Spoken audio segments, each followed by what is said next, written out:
Okay, hi everyone, and welcome to Fool's Moon Entertainment's channel.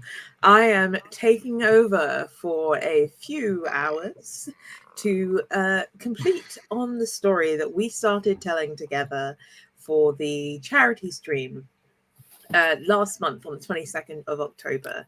And in that vein, we still have those donate links. So if you should wish to donate to the Kakuma refugee camp, then please do by popping !donate in the chat for those links. And yeah, we are supporting LGBTQI charities in Ghana and Nigeria. Just double checking that. But yes, please do donate to a great cause. And thank you for coming and checking out this stream. We're going to be telling the second part of From Sinful Shadows, which is a game, little adventure that I've written. And I am Lola. I am the GM today.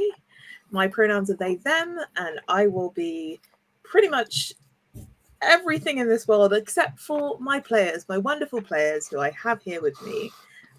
So I'm just going to pass you on to, let's say, Gray. Hello. Hey everyone, I am Greyhood. I go by Hide, and I will be playing the Warlock of the Deep and of Kala Maria from Cuphead. Very nods.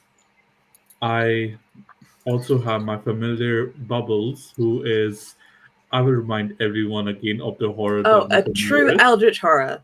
True eldritch horror. I remember. Naturally. So a big chubby fish with human limbs and 5-inch nails on both arms and legs, and wearing a top hat on top of a top hat, and human teeth with like extra sharp canines.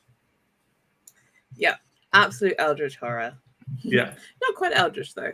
But I will now pass it on to the gun. Hello, welcome. Hope you're having a great day. Had a great Thanksgiving if you're in the United States, or just had a great Thursday. I'm playing. It's been about a month. My brain is being silly. Silly. I can't remember my own character's name. I've been awake for 2 hours.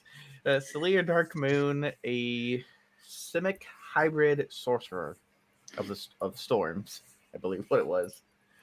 Mm-hmm. I'm also Empress again on Twitch if you guys want to stop by at some point. Let's stay here now. Okay. And Lizzie. All right. My name is Lizzie. My pronouns are she, her. I am playing the other warlock of our group named Evan Jugo, who has a different look out of life than our other warlock, and I'm excited to play today. And finally, not least, Kazini. Hey, I'm Cassini. I'm going to be playing Osiver, who is a Warforged wild magic barbarian with, well, let's say a very focused, razor-sharp mentality and objective. His purpose here is to survive and escape whatever this thing is and find out more about its nature. Okay. And a very quick recap for those of you that missed the stream or just checking in now.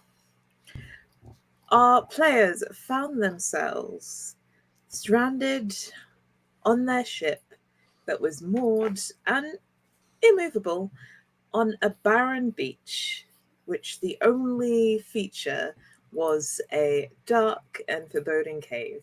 Of course, it took them a little while to head on into that cave. There was a little bit of diving, a little wandering around the island until they finally, after some recon from puddles and lots of click-clacking, they entered the cave and explored the various kind of calcite formations and features, like heard a little bit of, or got a little bit of a taste of the general theme of the cave before diving through some pools, for which they saw kind of different dreams and nightmares and everything passing them by, and then they finally ended up in all underwater in this large throne room with the wonderful Kazanda. There was a little bit of chatter from all of them, but Barry Knotts, with some quick negotiating and chat, has suggested a little bit of relationship counseling, because Kazanda is not too happy with Carla Maria. They're gonna start the war. Not too happy at all. So, as you call to Carla Maria, is there anything other than the song that you finished off our last stream with that you would like to say? After I finish singing the song, I just say to her, "So, I found your. I don't know what your relationship is right now, but I found your ex, and I believe on a break, a significant other or something." And I just give her I just open Google Maps in my head and drop a pin on where I am. And I'm like, Google Maps? What is this? Did we have that in the Forgotten Maps? I Not just open quite. a map in my head. Carla Maria uses her connection to you. That little kind of tentacle sort of wrapped around your soul to reel herself in. And you hear her voice in your head that kind of gets louder and also seems to kind of almost step outside you as well and say, "Why have you called me here?" I have called you here to just fix your relationship.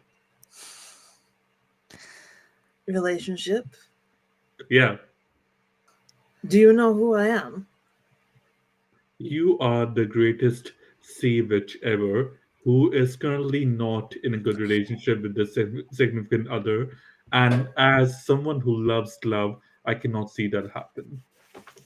So it's almost as if she has kind of taken over, like you almost feel like there's another presence kind of sitting in your head and kind of taking control of your eyes, and is now looking out at this room with all of its bioluminescent fungi that are kind of speckled across the walls, the rimstone and calcite formations, and that throne at the end of the room with Kazanda, who is kind of a person of indeterminate gender with like long hair draped in seaweed and like water plants and things like that, in this kind of semblance of a full-length dress.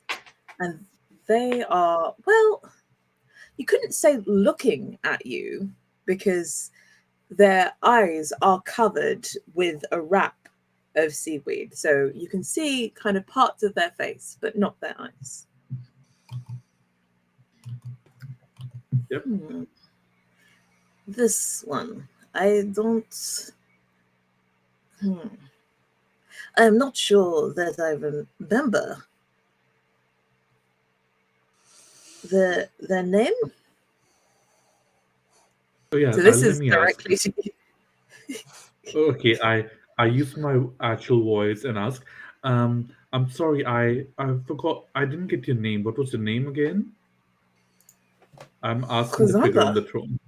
Yeah, so Kazanda. the Okay. speaks up, saying, "I am Kazanda, the broken scribe of the Dreaming Coast."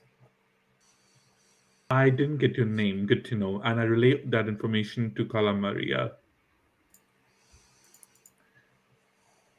Kazanda.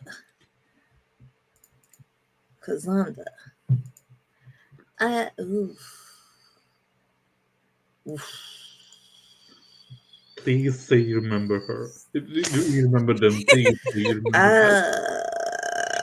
Santa Maria, I am gonna die if you don't remember them.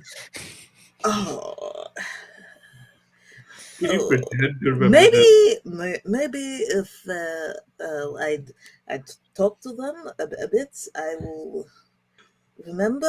I don't. Yeah. I mean, you know me. I relationships are they're passing fancy. They amuse me, and then when they're no longer amusing, they end. Okay, this is what I'm here to address. The relationships can be so beautiful if you put a bit more effort into it. They can be so good for so much longer, for hundreds and thousands of years, considering your lifespans. So Kazanda is kind of like you feel like they're staring at you. And it's like, what is she saying? Oh, Kala Maria is currently talking to me about relationships in general and her views about it. Right. And when will she talk to me? It has been Soon, so long. soon. I'm just like catching Kalamir up to date because I'm her warlock, and so I need to like give a report every now and then when we come in contact, just updating on where I am, what I've Is been up now to. really the time? It's what we do whenever I call her. It's like part of a routine. Right, right. See, uh, I still don't know that I remember this person, but I can Mhm. have a conversation. Like, and they, Um, she will use your voice to speak. It's like, Kazanda, is it? I reminds me. When did we meet?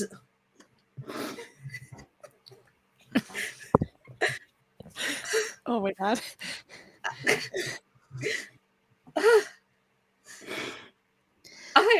I was a scribe on the coast, and we met because you called to me from my tower. I I mean, that sounds like something I would do. I can't promise that.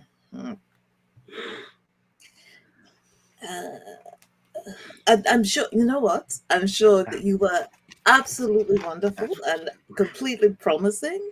And it's at this point that because like the facial expression that Kazanda has went from kind of angry to curious to hopeful at one point when you first floated the idea of relationship counseling, back to this kind of hurt and experience of kind of rejection and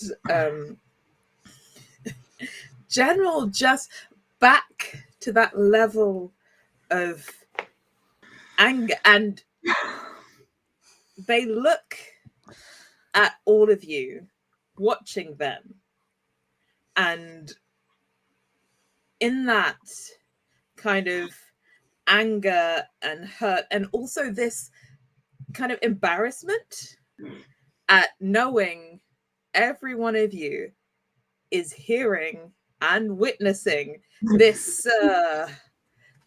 awkward situation. They, beneath their seaweed wraps, their eyes begin to glow, and you almost, every single one of you, in your heads, hear the words dream. And I'd like you all to roll a d20 for me. Oh boy, here we go. 15. Okay. 11. How do we make a Okay. custom roll in D&D Beyond? So on D&D, because we're using D&D Beyond Oh yeah, I to found it. manifestation counter, it is just at the bottom left. Natural 20. Oh, Okay. nice. Very nice. But what Okay. dream? Right. So we will start with Evan. Just remember that is how your character's name is pronounced. Evan Juno. Aiden. Yes. Aiden Juno. Mhm. So as you hear these words in your head, your vision begins to kind of grey and you lose the focus of what's in front of you and what's happening. You've stopped being able to hear this frankly awkward as hell conversation. And a scene begins to take form.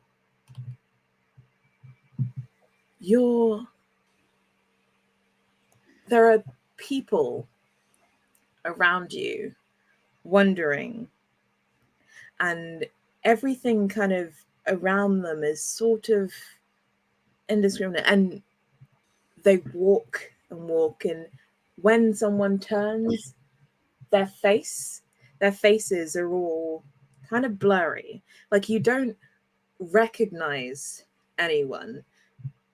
But even then, as they walk past, as they look almost as if they're looking right at you, they put their hands up and then someone just brushes past you, like pushes past you and joins them. It's as if they're looking right through you as well.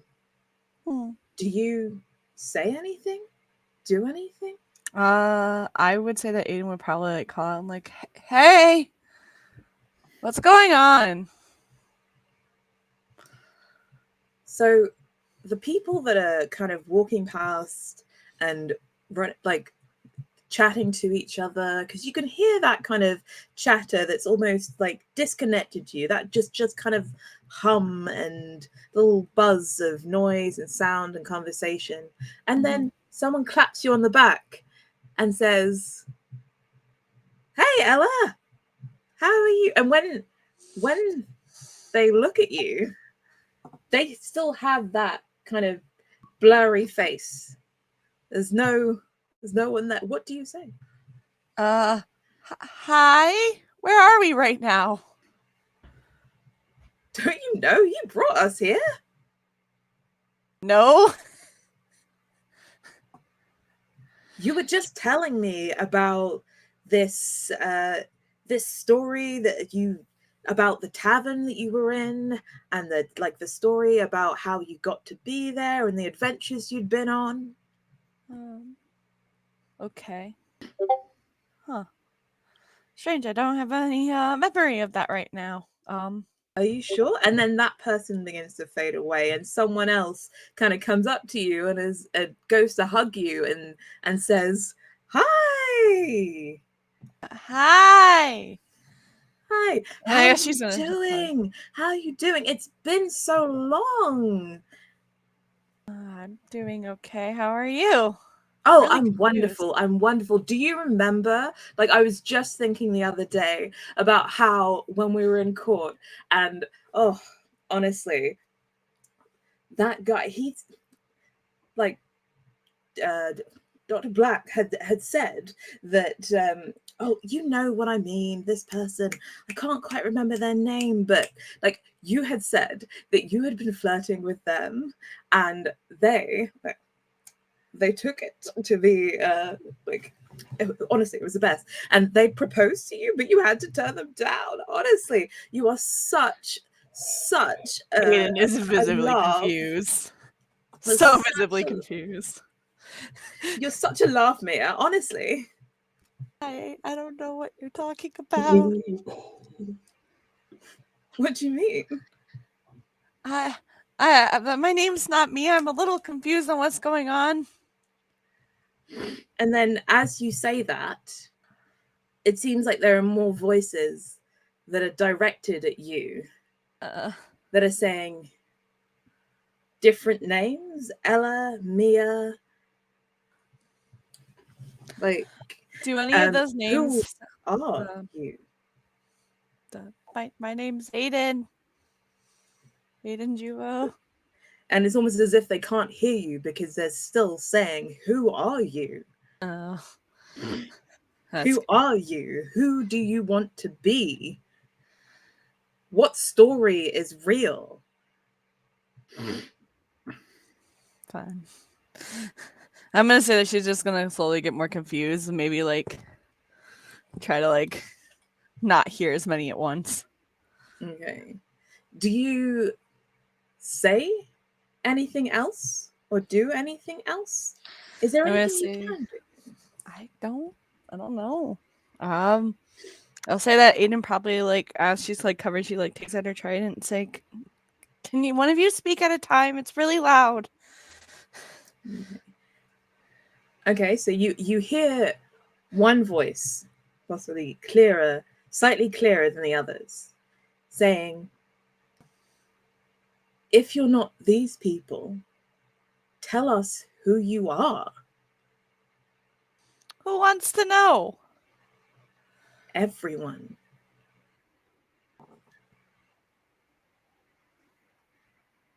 Okay. Okay. Just gonna quickly hydrate. Thank you.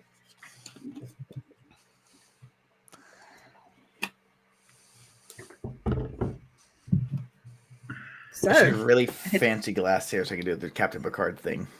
Nice. okay, so Aiden, tell us who you are. I'm a warrior. Warrior for Adesa. What do you do in this moment as you're speaking? Do I'm you gonna say that step she's up? like And, yeah. Sorry, carry on. yeah, she's standing, but she's also probably still covering part. But like since she has her trident, she's just like kind of like hitting it in the ground as she's like saying that. She's Like slamming it on the ground, Not- like a, yeah. and that kind of builds with you until you begin to drown out all the other noises. Mm-hmm. So, what else are you saying? I'm gonna say that I'm. She's just basically explaining who she is. She's like, I'm a warrior. I came from this nation, but I didn't like their way, so I'm finding my own way. I carry this Triton. I work for this patron, and that's who I am. That's who you are. And as you have said this, like it's almost like those whispers begin to start again in time with the beats of your trident against this kind of nondescript floor. And they're saying your name. Oh. It's that chant of Aiden, Aiden, Aiden. And we'll leave you now and flow over to Thaliya. Let me just check your roll.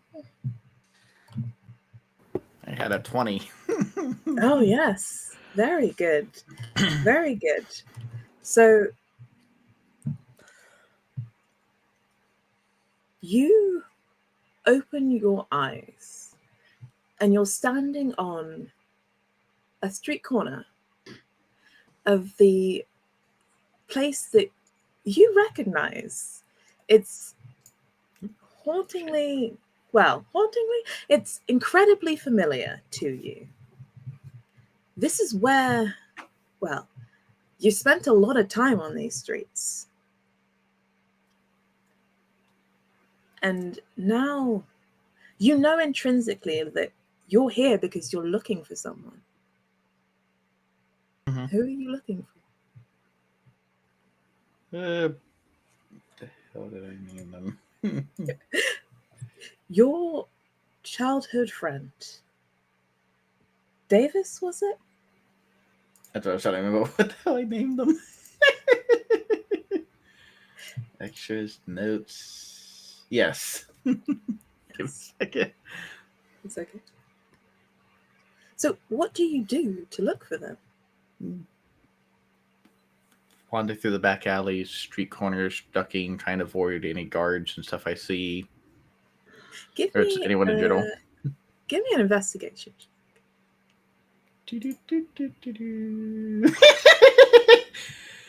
Oh dear. 22. Okay, much better than I thought it was. When you The gave me dice that is being mark, nice and roll 20 today, apparently. Yeah. That's 2 20s in a row. Okay, so you've checked out all your old haunts, and I mean, some of them are a little bit dilapidated, some of them aren't really there anymore. So you try one more place, and it's strange because this place, it doesn't look like it used to. It's a lot nicer than it used to be. Much nicer. You come up to the door. What do you do? Oh, first question. Yep. Am I my adult self, teenage self, child self? You are your adult self. Just making sure. Mhm. I can look in the windows, if there are any windows. Mm-hmm. Yeah, in the windows you see like a fire burning and like maybe some bookshelves. It doesn't look incredibly well to do, but it just looks nice and kind of cozy. And sitting by the fire in a chair by the fire is someone. You can't quite see them, but they have a book in hand. Mm.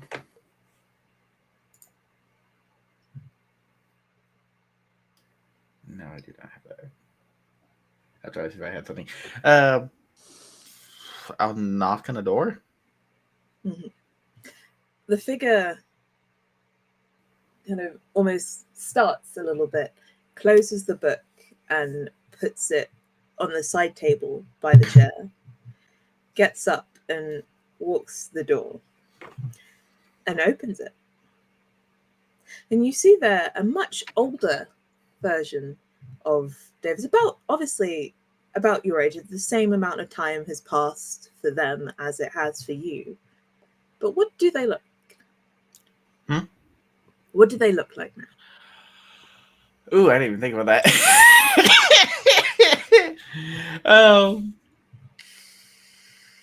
The hell is my height? Features, description. I want it. 5'8". They're maybe 5, 6, slightly shorter than me by this point. Dirty brown hair, and I would assume if going by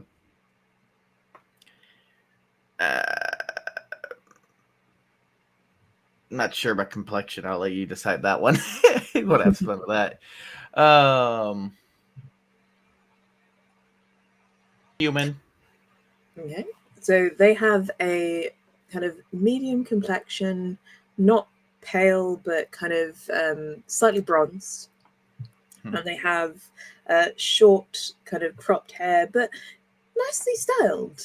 They're dressed in clothing that is, well, surprisingly from what you remember, it's all very well. It's not tailored per se, but it's very clean. It's all, there are no holes in it. It's not ragged. They seem to have done pretty well for themselves. And there's a moment where they look at you and they think, and there's not that kind of connection until they start to have a look of recognition. And they say, Thaliya?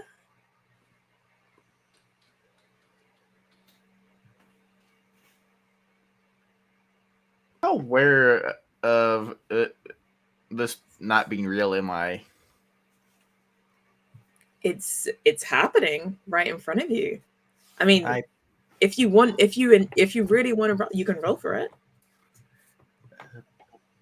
Sure, why not? I'll just be like insight. Yeah. 16. Okay. So there is that kind of wavering.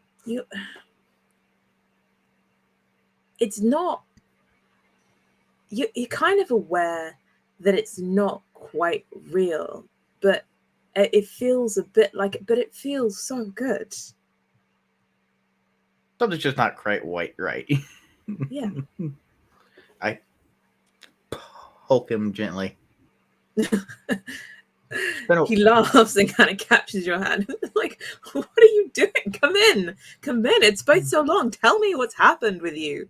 Tell me what's going on. I follow him in the door and just begin talking about my travels on the sea and stuff. Trying to play in this for a little bit to try and figure out some way to get out of it, maybe. So the conversation continues. There's no, other than the fact that it doesn't feel quite real to you, there are no kind of red flags. It's just a nice conversation between two friends that lost each other once and have now rediscovered each other. And as you think about that, you remember where this was that you came to, the name of the street, the name of the place, and you think there's a possibility, or at least maybe when you're back here, back in this city, that if you go there, maybe you'll find them again. As you come to that kind of realization, we'll draw out now and head over to Oziva. What did you roll? I rolled a 15. Okay. Not bad. Yeah, it's pretty good. So, for you, tell me, you're here now in this forum with a court looking on, waiting on your every word. Tell us, what is it you've discovered? What can we do? A court? Yeah, so when I say court, think of it as more of a forum of your peers and people in power. And they're asking me what I've discovered. Yes. Okay. Osiver looks at them, and the lights within the metal mask on his face glints, just a hue of cyan brighter than before. I have finally discovered that which has been waiting under the waves for so long. My mission is finally complete. What you do with this information, how it aids your own researches, your missions, your goals, that is up to you. We have a number of researchers to help you. We can allocate resources. We can just tell us what we need to do. If you wish to collaborate in this, thank you. I will need people to dig the artifacts out of the bottom of the sea. I will need researchers and historians to unearth the eldritch secrets behind their existence, which I finally pierce past the veil of lies and see the truth of why we're all here, why we do what we do. And in that kind of forum that you're in kind of fades out a little bit after after people have come up to you, shaken your hand, you've been given assurances of resources, those researchers, those workers to help you dig out those eldritch secrets, those people that are all committed to your very same goal. And you see yourself. They're part of the mission, yeah. Yeah, of course, back on the sea, digging through and about to set up a new kind of camp on the water almost for diving and uncovering those secrets of the deep. And as you're there on a ship, we're going to flow away from you and back into Barry. And Barry, what did you roll? 15 as well. Okay. For you, it's almost like there's this bit of disconnection because you're partly still present because Kana Maria is using you as her mouthpiece and using your eyes, but it's almost as if you are drawn back into yourself. And what you see and what you hear is the flowing of the waves as your ship, the Sea Dragon, finally deposits you at the port of your village that looks happy and healthy, and the buildings are still there. That it looks like, whew, how long has it been? 10 years now. It looks like everything is fine. Like none of this was, well, I'll let you decide. As you walk through those streets, what do you see? Who do you see? I see some of the shops which were there before me leaving. They have been upgraded. The trees that were smaller have become bigger. The people, I recognize them, but they seem just a little older. I don't see anyone I grew up with because they all went out in different parts of the world. But I think I might be the first one to come back, if the only one. And it's not about the people themselves, it's about the place itself that brings me peace. Yes, this place that you sacrificed 10 years of your life for, 10 years in service to Calamaria, to protect them from the ever encroaching waves. It looks happy, it looks healthy, it's thriving. And your family? Is it here? I look Where for do you go? I look for my parents. I go towards not the center of the town, a little towards where the suburb area will be, where the most of the houses are, and I try and search for my house. Mm. So you wander down those same familiar streets. Though, I mean, it's slightly different now. There's probably some kind of odd repairs, but generally it looks all to be pretty well in good condition. And as you wander through those streets, you see at the end of the row your house or your parents' house. I go up to it and I knock 4 times in rapid succession. That's my thing. That's how they know it's me. And who would typically be in this house? Usually, my mom or my younger brother. Mm-hmm.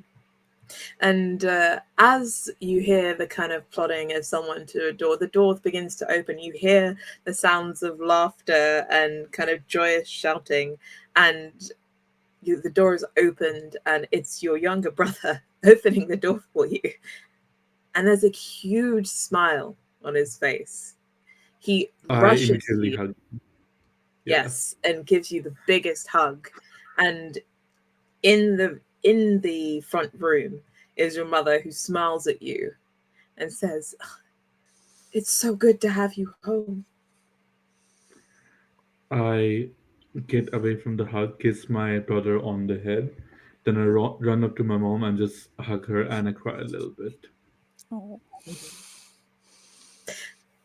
And as you are in this moment experiencing those feelings, but also aware that this conversation is happening, you all begin to come back to yourselves.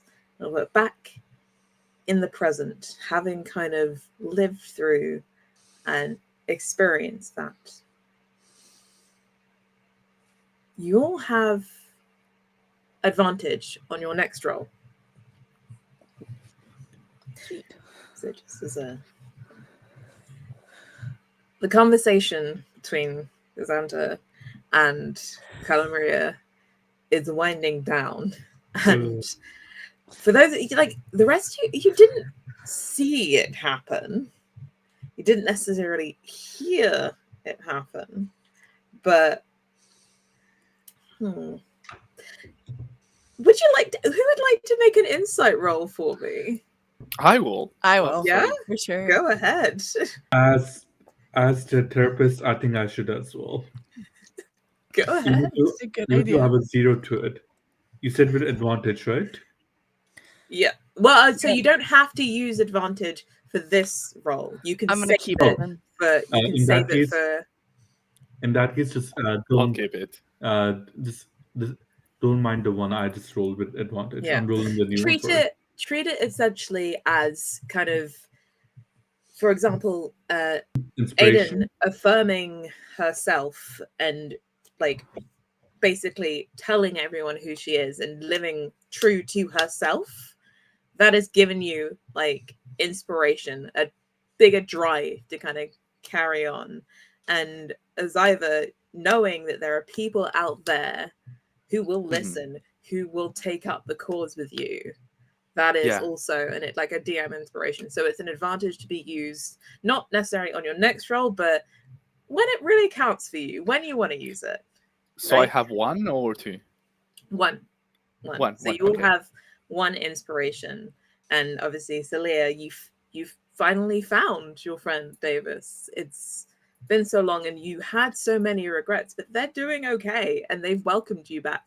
So you have that kind of feeling buoying you. And the same, Barry, you're reconnecting with your family after long 10 years of service. So all of that counts as an inspiration with you. Powerful motivators. I got a 23 on the inside. Oh, I only got an 11. I did not insight much. I got it wrong. Still kind of annoyed that it wasn't exactly real, though. Yeah. No, but you do think that there might have been a grain of truth to it. Like maybe if you were to look in the same place. Occurs to me the place I probably Definitely went seems to was plausible. probably some abandoned house where he hid in at some point. Yeah, if you were to look in the same place, maybe you would find him. So that's but yes,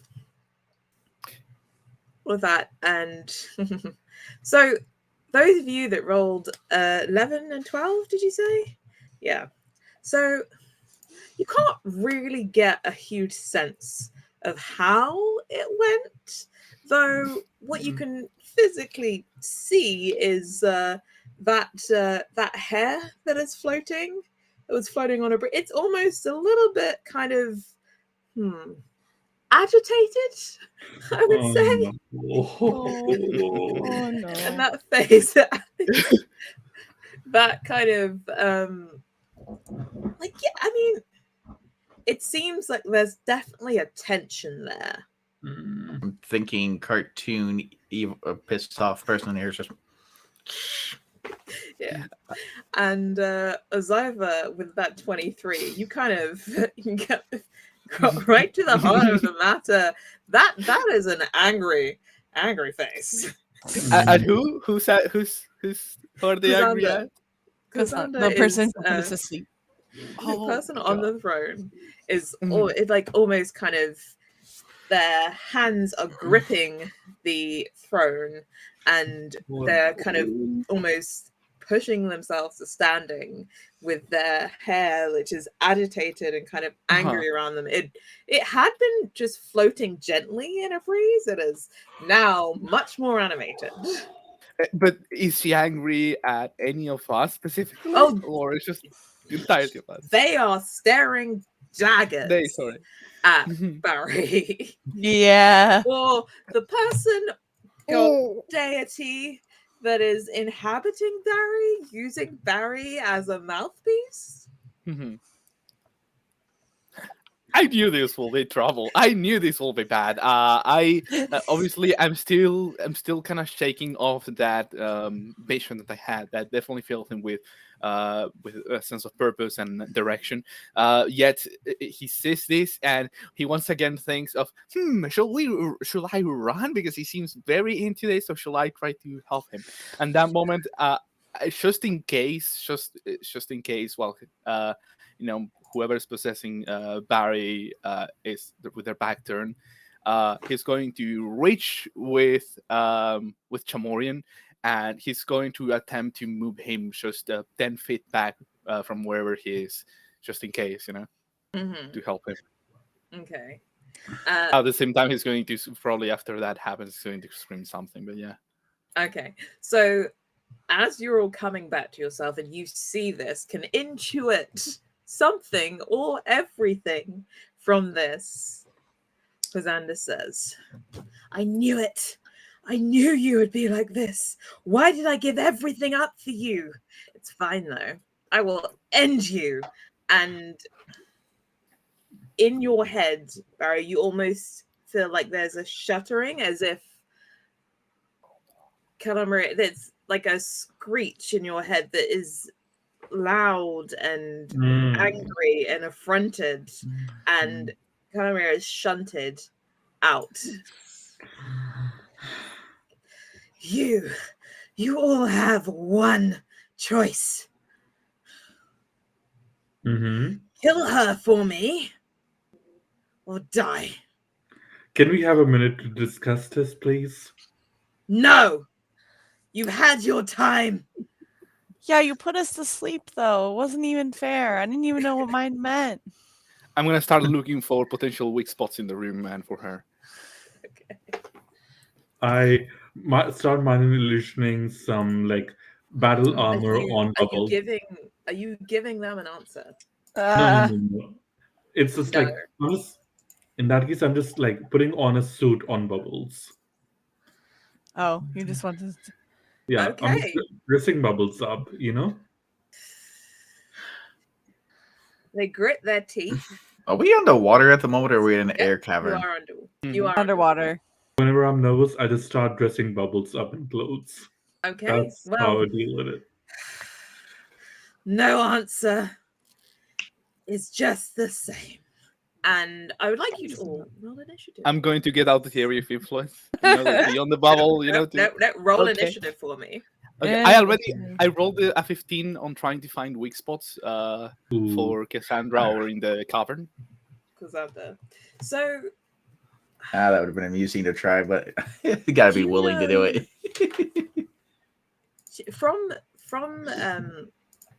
before when we first had this conversation, before when you first heard from Cassandra, and when they had told you that they wanted to kill Calamaria and take over their godhood, her godhood.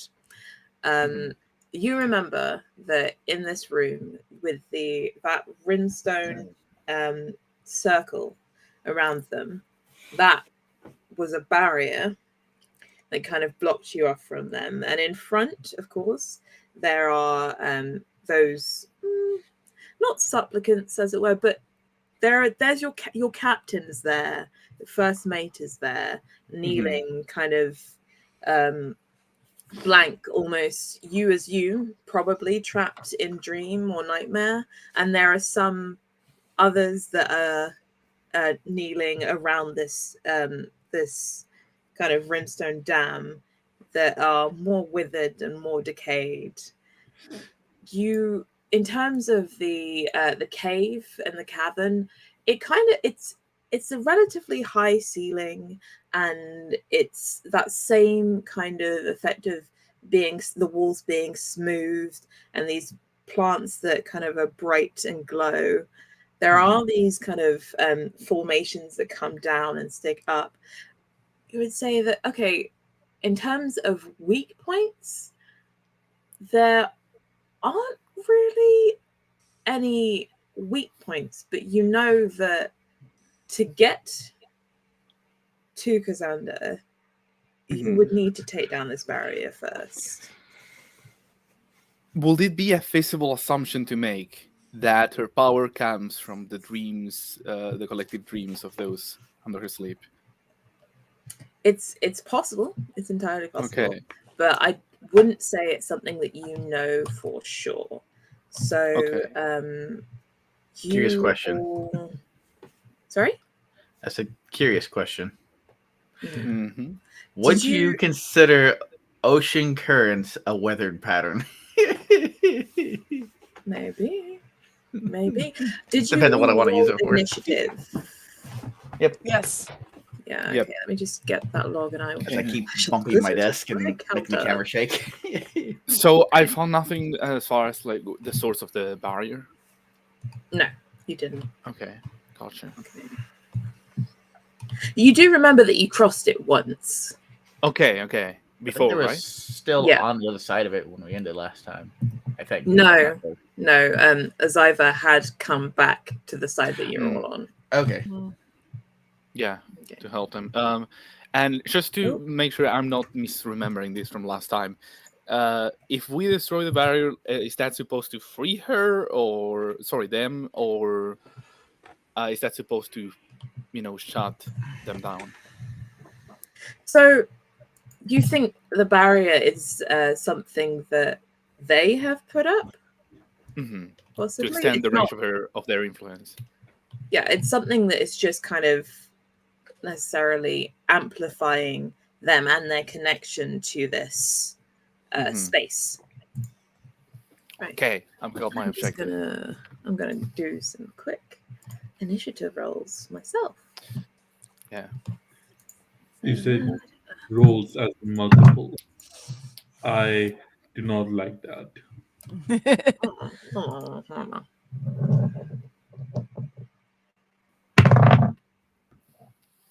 Okay.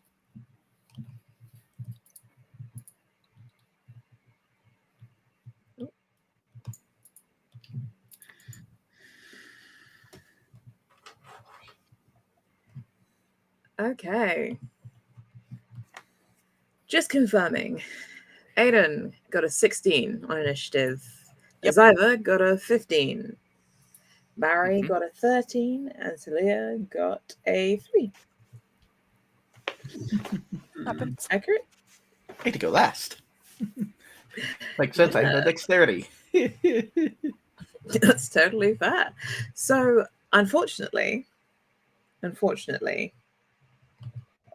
Cassandra rolled a 19. Dang it. So we'll be going first. And right at the top of the round, before everything starts, you feel the cavern begin to shake. And in your head, you almost hear the instruction that Cassandra has said for this space that is connected to them. And the words, calcify, kind of appears in. And with that, kind of stalagmites shoot from the ground. Is it mites or tights? Yeah. And stalactites drop from the ceiling. And I'd like you all to make a deck save for me, please. I can never remember. Oh no. Yep. Do I see? Not this? kidding. Sorry. Oh, nice. Yes, you all see this. It's happening in this room. I should have advantage on that then. Okay. I'm using my advantage on that because I got a nat 1. No, not the inspiration, but as a barbarian, I have advantage on dex against effects I can see. I'm using the 1 on this, so I'm using the one that we got because I don't think I'll need it. I got an 18, but okay. Very good. So, what did you all 19. get? Okay, 19 for Aziva. What else did everyone get? 14. 12, not 20, and 14. Okay. Aziva and Barry, you dive out of the way. Barry, it's possibly that kind of residual connection between you that almost kind of helps you to see what's sort of about to happen, and you dive out of the way just in time as one shoots up right in front of you but misses you. Wait. Unfortunately, sorry? Do I have to make a roll for bubbles as well? Oh, where was Ooh. Bubbles? I mean, standing right beside me, I guess. Standing beside you, not on you? Okay, if they're standing beside you, then yes, please do make a roll for Bubbles. Okay. Come on. Oh, Bubbles has a +3, so Bubbles gets an 11. Oof. I'm sorry, Bubbles. I'm sorry. Thaliya, I'm sorry. And you just you just missed the DC. Mm-hmm. And unfortunately, that means that you get caught or just kind of winged by one of those stalagmites jutting from the ground. And oof, that is a not happy roll. You take can I add 11 damage? Okay. How much for Bubbles? Bubbles will take 11 too. Well, Bubbles is gone, so Poor Bubbles. No. I mean, that Eldritch Abomination. Just shed their mortal form. That puffer fish with human Guppy. arms is Guppy. speared. Demonic flounder. It was a guppy Speared fish. by the. I think what flounder in Little Mermaid was, a and guppy fish. flattened. Not flattened, but the air kind of gets slowly let out, and they pop out of existence. Bubbles. Useless. I would say R.I.P. Bubbles, but as a familiar, I'm sure you can bring them back. Yeah. Or It takes That a while kinda gold. and requires money. No true harm here. We shall remember. Okay. Vicky. So, ouch, that Thank was you. a lot. So that was their action. Mm. And what Cassandra will do is, Wait. I'm just going to see. Yep. I think I missed it. Did I take damage or anything from that? Yes, that was 11. Yep. Oh, do it here.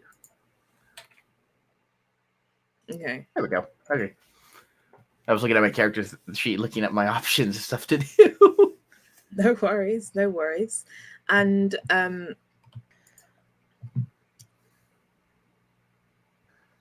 on Cassandra's turn,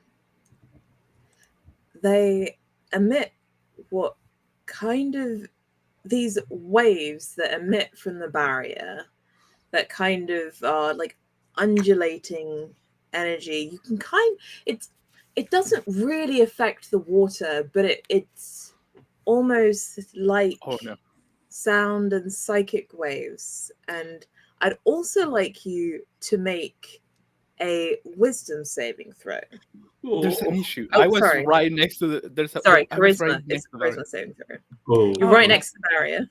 Yeah, remember last time I had just entered the barrier. Is that going to affect me negatively? So you had come into the barrier. You had been right to Cassandra, Yeah, but I was before inside. the conversation, you'd come back out.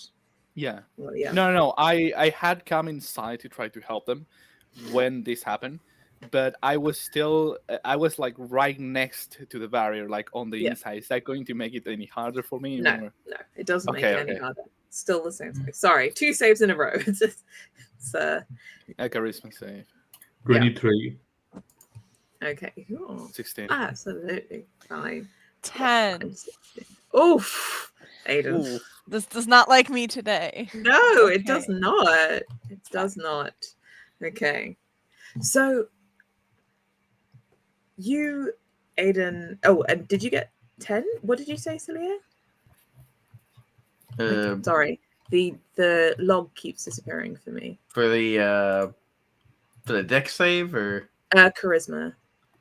no, I didn't hear we had to make a charisma save. I had dex save a little bit ago. 14. Okay, cool. Right. So, Aiden, you're the only one that fails this. I apologize. It's okay. So, you are currently enthralled by Cassandra, and on your turn, you must make one action, at least one action, as determined by Cassandra. Oh. And Oh, no. funnily enough, it is your turn right now. Yep. Yay! Oh no! Yep. Where would you say you are in this space? I am gonna say that Aiden is like, if everyone's like kind of towards the center, she's the one off to the side, like on the right. Mm-hmm. Okay. So, Kazana's eyes flash, and you kind of feel like you're in that space again with all those people, and you stride forward to. I'm gonna roll a. Oh no! Let me roll a d6. Okay, 2. I rolled a 2. You stride up to Celia, and just a basic attack of your choice. You can make one of your attacks of your choice. We're just gonna do one smack. We're just gonna lightly smack with my hand because that is the least amount of pain for you. Odds are That's you a hit. 9. That's a 9 So- hit. Oh no, actually no, it doesn't. Good. Okay. So all of you can see that Aiden, I just duck. her eyes have kind of clouded over, the same as those few people arrayed around the barrier, and she has strode up to Celia purposefully and gone for a hefty slap, but just passes straight over Celia's head as she ducks in a kind of what's going on. And it is now the end. Would you like to make that save again, please? Yes, I would like to make that save again and hope that my charisma modifier doesn't hate me. Oh my gosh, it's a 9. Oh, Oh no! That's Gosh. not the same. I'm so Deeper and sorry. deeper. It's okay. It's fine. sorry. It happens. This is why you Guys. max up charisma. I have a +6. I keep getting low rolls. Well, just fortunately, this dream song ability that Kazanda has is on a recharge, so it may not happen again. But There you go. it is now Oziva's turn. Okay, perfect. I am going to first use my bonus action to rage. And yeah, I'm gonna What does roll the that look wild like? surge. What does that look like I for mean, you? It's going to depend on what I get for the magic surge. Let me Please do. check. That's going to be a 4. Ooh, interesting.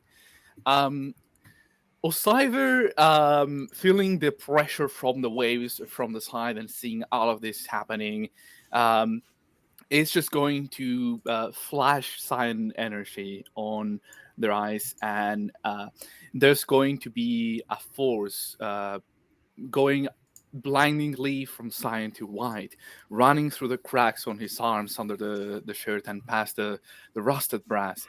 And actually, Camorian, on his hand, already partially enwrapped on the waters, is going to start to be infused with all of this light as it becomes refulgent in this cyan and white light, given that the fourth effect is, gives whatever weapon I'm holding certain properties.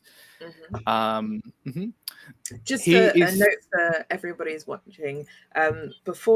Before all of our sessions, we worked together to create an individual item for each of the characters, and Chamorian is Oziva's special weapon. A beautiful chain of copper and silver. And I'm going to use my action I don't think it's going to be easy to walk past this thing as much as I did before with all of these effects. So I'm going to use my actions with infused and very magically charged Camorian to throw it to the other side and wrap under one of the around the core. Remember, or one of the stalactites or Okay. stalagmites. Yeah. So if you And could I'm make going an to attack pull roll for myself me. to the other side. Make an Yep. attack roll for me. Absolutely. 17. Okay. You cast a Tremorian ahead, and it's almost like when it gets to that barrier, it rebounds and falls on the ground. Oh, I don't know okay. if you want to kind of if you want to kind of remember back to before, like Mhm. if you want to make like a history check or something. I'd like to, yeah. Yeah. Or will Arcana work? Well, it's something that happened before, so it okay. depends. 16. Okay. So you know it's possible to get through this barrier, but you think that maybe there has to be a certain level of force or something that will get you through the barrier. It needs to be stronger than what I did. Something or along there those needs lines. to be another factor involved. Something along those lines. And do you want to do anything else on your turn? I'd like to use. I'd like to use my second attack, just since I can't really take the time to really put my head into trying again to look for whatever could push me to the other side for a source, or maybe I'm going to just try to. I'm going to try to use my second attack to and my movement to move to one of the stalactites really next to this thing. And try to, instead of throwing it past, to use the stick or to use essentially Camorian to make it stiff with all that energy and try to push me to the other side instead. So attacking the stone with the intent of pushing me to the other side with the force. Okay. Make an attack roll for me. I'm trying to envision quite what you're doing. So you're not trying to attack the barrier directly. You're attacking stuff beside it. I'm trying to use all my force to push to attack one of the stones, one of the stone pillars right next to the barrier, and essentially stiffen Camorian to push myself to the other side. The same as thrusting, something. So yeah. Okay, so want to use my inspiration to redo the attack. Oh, okay. I was gonna say make a strength check for me if you're just trying to. I can do the strength check instead. Yeah. And you make it with advantage anyway. You're raging. Yeah. Oh, that's right. I'm raging. Thank you. Yeah. Can I use athletics? How? Tell me what it looks like that makes it so you'd be using athletics. Okay. He, in the position that he's in as he flips with his movement to basically be laying flat in the middle of the water, he takes both his hands and he essentially moves his legs in motion, trying to push himself back and using that inertia to then make an efficient thrust forward, carrying that momentum and striking right in the middle of the stone pillar to throw himself to the other side and maintain his movement, because he wants to go as efficiently straight as possible in order to not push to the very end to go to the side. Okay, so make that strength check with advantage for me. Athletics, sorry. Okay. Ooh, a 23. And I'm going to use a 23. Yeah, of course, that's with advantage. So,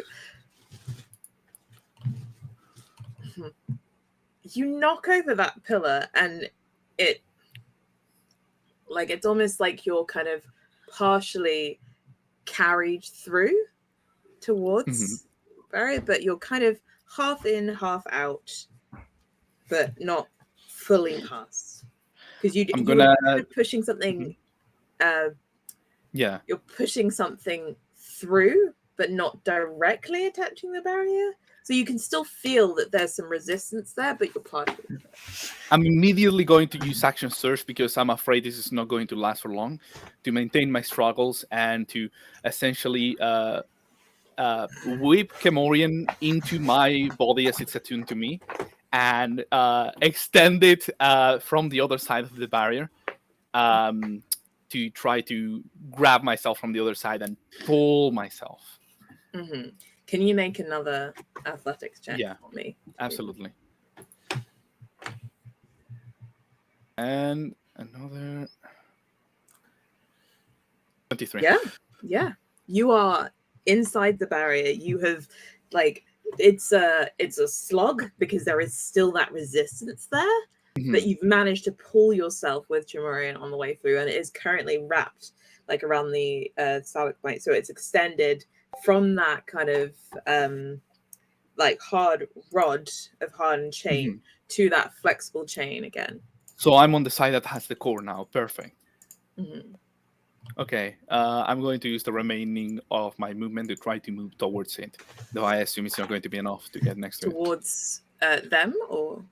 No, the core that's on the other side of the barrier. So beyond the barrier is essentially the throne itself, and Kazana's No! I was inside the barrier.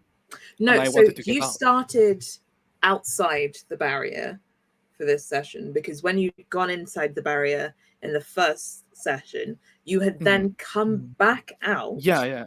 I was under the wrong impression.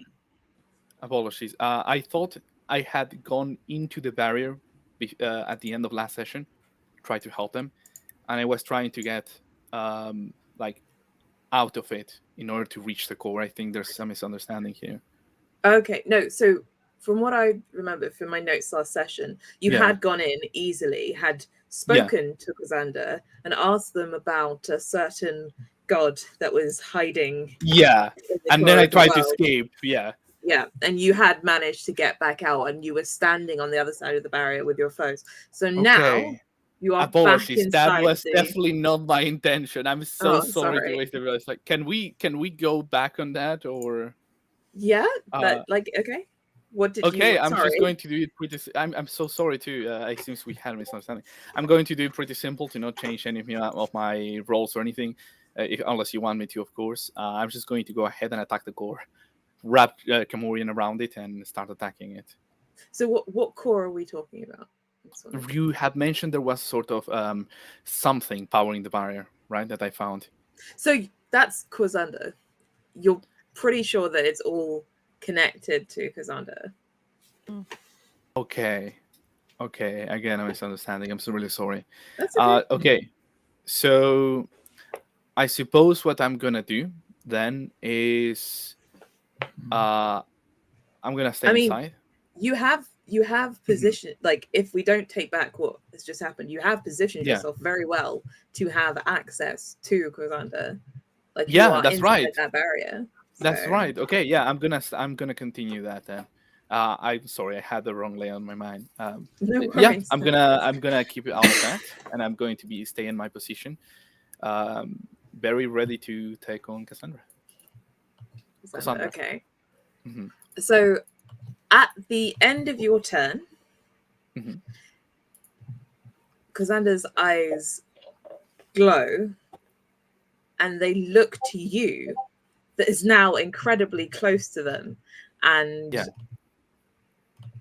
they speak in your mind to say, thousands of voices layering over and over and over and over until it almost feels like it's overloading those connections in your head. Okay. That is a 19. Yep. You know that grab that I did to finally do the final push to get myself in. Mm-hmm. Can I have done that on Cassandra? You can, but in which case it would have been an attack roll as opposed to Okay, never a mind then. strength check. Okay. Thank you for the chance, though. But I mean, if you'll allow me to re-roll, I can leave for next turn. That's up to you. so I mean, you're in a great position. Yeah. Like to say, I. but yeah, yeah. So that was a 19 to hit. Okay. Does that hit you? Nope, it does not. No. What is your Nope. AC? It's 20. Okay. No, that does not hit I came you. prepared. Like you hear that kind of layered voices in your head, but it's almost as though it's trying to take over your head and just kind of fizzles away. And Kazana kind of grips the throne in frustration. And the next turn is Barry. All right, first things first. I want to make an Arcana check on the people who are still in prison to see if I can wake them up and if it will affect the power of Cassandra. Mm-hmm. Okay, please give me an Arcana roll. How many people in the room aside from the four of us? That is a that guy? 13. Okay, so 1 sec. So in front of them, there's your captain, your first mate, and there are two others that are in kind of varying states of decay. So there are four kind of thralls, as it were, and Kazanda there. Okay. And you made it a 13. So you think that they are quite possibly also very much like Aiden, enthralled by Sander. Are they good fighters? Do I know that? Like, can they help with this battle? So make a history check on your. So this is for knowledge that you would know about your captain and first mate. Ooh, 8. In this kind of in the fraughtness of this situation, you can't think of anything. You're just consumed by worry for them, and you can't call to mind any of it. Okay, even if they were not that good of fighters, I need to wake them up. So at least they can, I don't know, do something maybe. So here's what I'm going to do. How far away am I from them? So you are also pretty close to the barrier, given that you were trying to talk directly and communicate with Glazanda.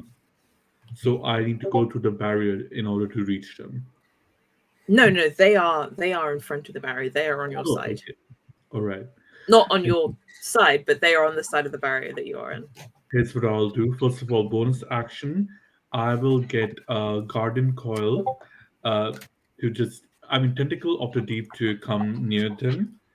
Just so in case any attacks come their way, I can use my reaction to reduce the damage. And then I'm going to walk up to the captain and I want to do a roll to wake him up. Okay. So what do you do to try and do that? Can I make another check to see what kind of thing do I need to do? No, so you've already made like 2 checks this turn.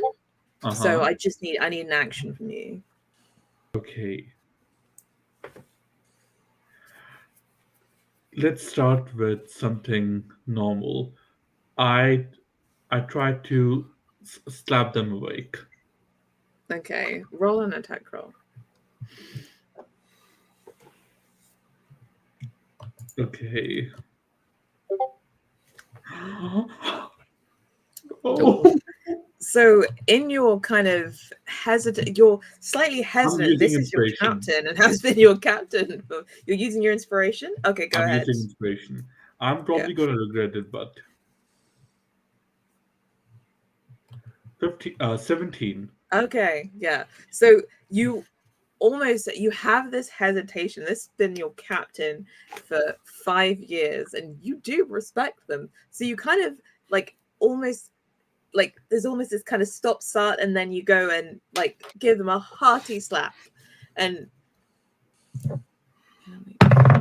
say for them, it's almost like there's like this kind of flickering in their eyes, as if they kind of see you, but yeah. So just give 1 second for me to finish explaining, and then we'll go to break. But they see you, but then their eyes cloud over again, and on that, at the end of your turn, we will go to break just for 10 minutes, and then we'll be back.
everyone. Welcome back. I hope you've been enjoying the first episode and you took that little break time to hydrate yourselves, get yourself a drink, take that little pause.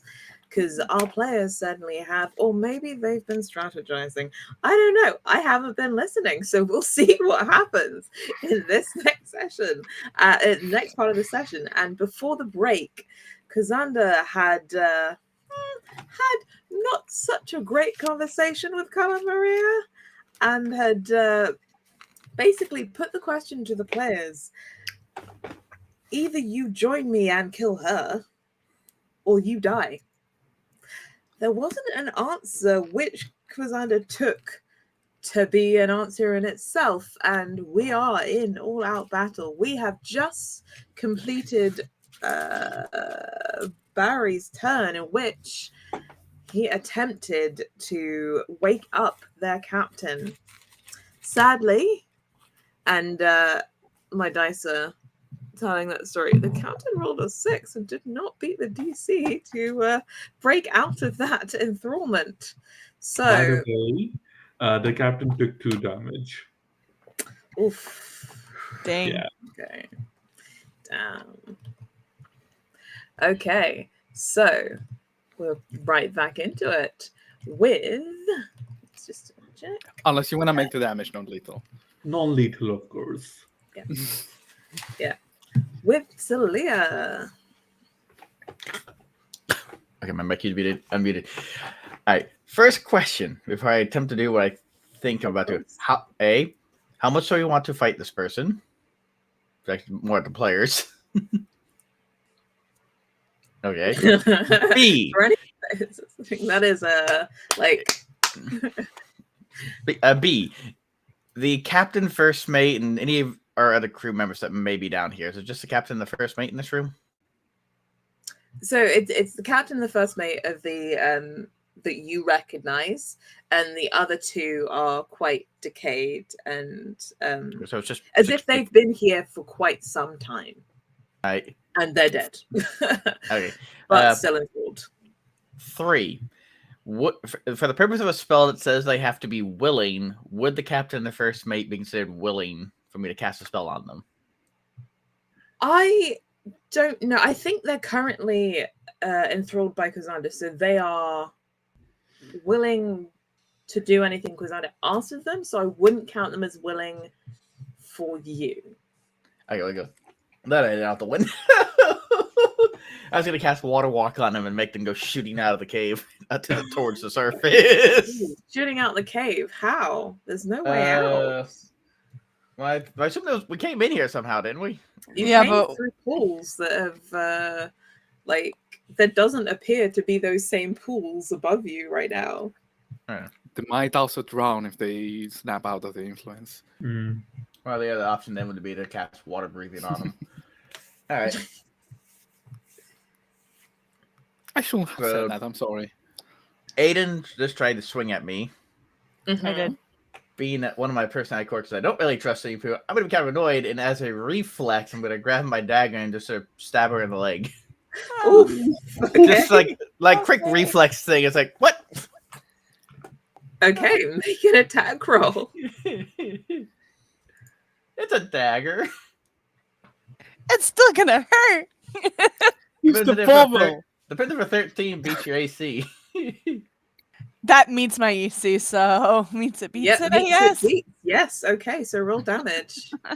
You only take 4 points of damage. Ow. Okay, and as you feel that sharp cut into your leg, it almost kind of tries to stab you back. Please remake that save for me. Please. Yes, thank you. 22. Oh, yes, that sharp pain kind of sends that experience throughout your whole body, and you kind of, your mind clears, you're focused again, and you're, what do you say to Thaliya, who has Ow! just stabbed you? What was that for? You swung at me. I have no idea what you're talking about. I don't even remember trying to hit you. Okay, is that all you do on your turn, Thaliya? Let's see. Cynthia. I attacked. Sorry, Barry? Celia, You were away while we were strategizing. We have a plan, and for that, we need you to step like 15 feet away from the Hexblade Warlock. Wait, I need to do what now? Just step 15 feet away from the Hexblade Warlock, or at least 11 feet. It's okay. Are you Even if they won't shouting know, they this can take some damage. towards Yeah, you Thaliya? tell them. Tell them. Can I say something when the round's over? Just very quick. Double checking so- to make sure that's all I can do. Generally, I think that talking is a free action. However, like, tends to be on your turn. So, like, Okay. I'll allow that you've done some strategizing and as a quick catch up, but like, other than that, Okay. it is Digan's turn. Be happy Yeah. I didn't use this other thing I'm about to do. Well, actually, no. Which bolt to cast concentration? But this 3d12 versus 3d8. Nah, I think that's all I'm gonna do for now. I will move away. I will move away from the barrier about 15 feet or so, just trying to get out of range of Fantastic. anything she can throw at us. Fantastic. And that takes us to the top of the round again. Okay. At the top of the round, I just have to roll a dice. She gets her ability back. Oh no. This is layer actions. Maybe more fun. Okay. So where would you say that you are all placed in this space? I am right beside the captain. Okay. Tell Friedkins from Cassandra. I'm next to Celia, but I don't know. No, Celia has moved 15 feet back. I'm where that she was. I'm where she was. Okay. So you've all experienced the beauty of this space.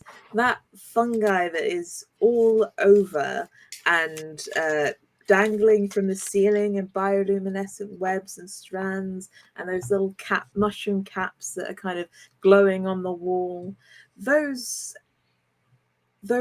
kind of strands that hang down kind of start to grow as in your heads you hear the words feet. And I'd like you all to make an intelligence save as all of these webs kind of try to reach down and latch onto your heads. Question. Being inside Still of the happens. barrier. Still happens. Okay. And I was nice to them. I had a lovely moment with them before. You asked them if they were a deity that is trying to destroy the world. Yes, said, that was a nice moment. Okay. No, in some I'm just senses. kidding. I mean, the latter part, maybe. I'd like to use my inspiration now. Let me just double check. So, Aiden has used her inspiration. I'm pretty sure that Barry has used his inspiration. Celia, have you used your inspiration? No? Okay. I've made like one roll. I've made like one or two rolls so far. I haven't really used. Okay. Well, maybe about three, but I haven't really used it. Had a reason to use it for them. Okay. Right. So it was like, yeah. If you haven't used it, go ahead. And That's a 4 on an intelligence save. I will not only will this. Oh, be I got a bearable, 9. It will just I also rolled not a 4. stand. Yeah, it will hurt his pride. I also rolled a 4 because Oh, okay. So the rolls that I'm seeing here right now are a 6 and a 11. Are you wanting to reroll that with your inspiration? Sure, why not? You don't have to. I've wasted my inspiration. Do what? You don't have to. Do I have to decide before you tell me if it fails or not? Yes, you do. Damn. I mean, you've kind of ascertained where the DCs are, so I have no idea. Okay. I've half paid attention to that. Okay. Not sure. I'll attempt to roll higher. Okay, it's better. 19. You know what? That is Very good. That is a save. So a 6 from Barry, a 9 from Aiden. These saves are really not going so well for you, Aiden. No, they do not. And a 4 from Aziva, which with the inspiration turned into a 3. Yeah, I'll take the 4. As I assume we take the higher of the two. Yeah. Unfortunately, devastating. apart from Thaliya, who rolled a wonderful 19 with that inspiration, the rest of you fail. The rest of you fail, and those like bioluminescent strands kind of latch onto your head, and you take 1 damage, but you are partially stunned and you cannot take any reactions Wait. on your next Wait. As soon as I'm in, I would like to take my reaction. Can I do that? You can't take it. You are partially stunned at the No, top I of the mean- round you are. Okay, it's like I have a thing called Guardian Coil, and it says as soon as I see someone take damage, including myself, I can use a reaction immediately. Yeah, but you're stunned right now. Okay. You have to have been like, you can't take reactions. Be grateful, because a stun would typically mean that you cannot take a turn. So we are lightly stunned. Yes, so you cannot take any reactions and you can't move anywhere on this turn. So if you have things like ranged attacks, you can take your action in itself and your bonus action, but you cannot move to a different space and you cannot take any reactions.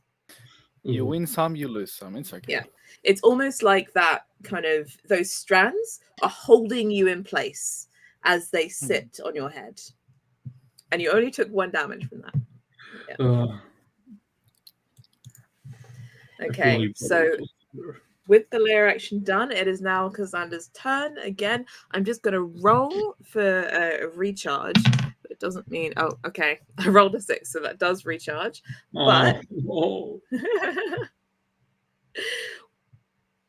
they are not going to use it. They look at Aziva standing over them, next to them, and they lift one of those hands and it forms into claws and they slash out at you. And I'm going to make a roll. It's almost like those claws don't really touch you, and that is it's an 18. So I don't believe that hits, because you're... Yeah. So they're slashing at the air in front of you, and it's almost like there's this after image that actually extends to you, but it kind of gets caught on the on your outside casing and just kind of scratches you lightly. Maybe. Yeah, it doesn't quite actually reach into your head. You don't feel the after effects of that pain. So that is their action. Okay, and next up is Aiden. Yay, I can do things. Yes, you can. I'm definitely going to take my trident and I'm gonna throw it at her. Okay, so as you're throwing this trident through the water, remember it has to go through the barrier first. So please make that ranged attack roll for me. You know, I gotta try anyway. I gotta do something. That's 22. Oh yeah, that barrier, that bell of Alacia literally goes towards that barrier, and as it begins to hit, you almost feel that weapon, like all of the icicles and those ice shards that are on the weapon seem to spike, and in that they sharpen and push through that barrier and goes directly to Cassandra, and that does hit. So roll damage for me. Absolutely. So that is a total of 8. Okay, wonderful. That is fantastic. And Cassandra reels. you get the sense that they are not used to being hurt. But using one of their legendary actions, they kind of like on that hit turn to you. And what do you want to do for the rest of your turn? You have a feeling that they're coming for you next. That's fine. I'm going to use my bonus action to use Hexblade's Curse on Cassandra himself, which basically allows me to choose a creature within 30 feet and to curse it for 1 minute. Against the cursed target, you gain a +3 bonus to my damage rolls, which, I mean, I still take a 22, which is fine. Mhm. And if I score a critical hit on a roll of 19 or 20, I regain 9 HP if she dies. So Lovely. Okay. So, and then with that, I'm going to end my turn. So they feel that take effect and they hiss at you, which is like these bubbles kind of coming out of their mouth in the water, like, but you kind of still hear it on the vibrations. And because they are focused on you now, they kind of like almost cast their eyes over at those two decayed thralls of those, and they stand up and turn towards you. Great. Okay, cool. That's fine. And stride towards you, and that will be 2 attacks against you. You know what? We'll try. Let's see. I mean, you hurt them. I did. Not happy. You know, I broke the barrier. You know, it was fine. But no, the barrier's still there, but you got through the barrier.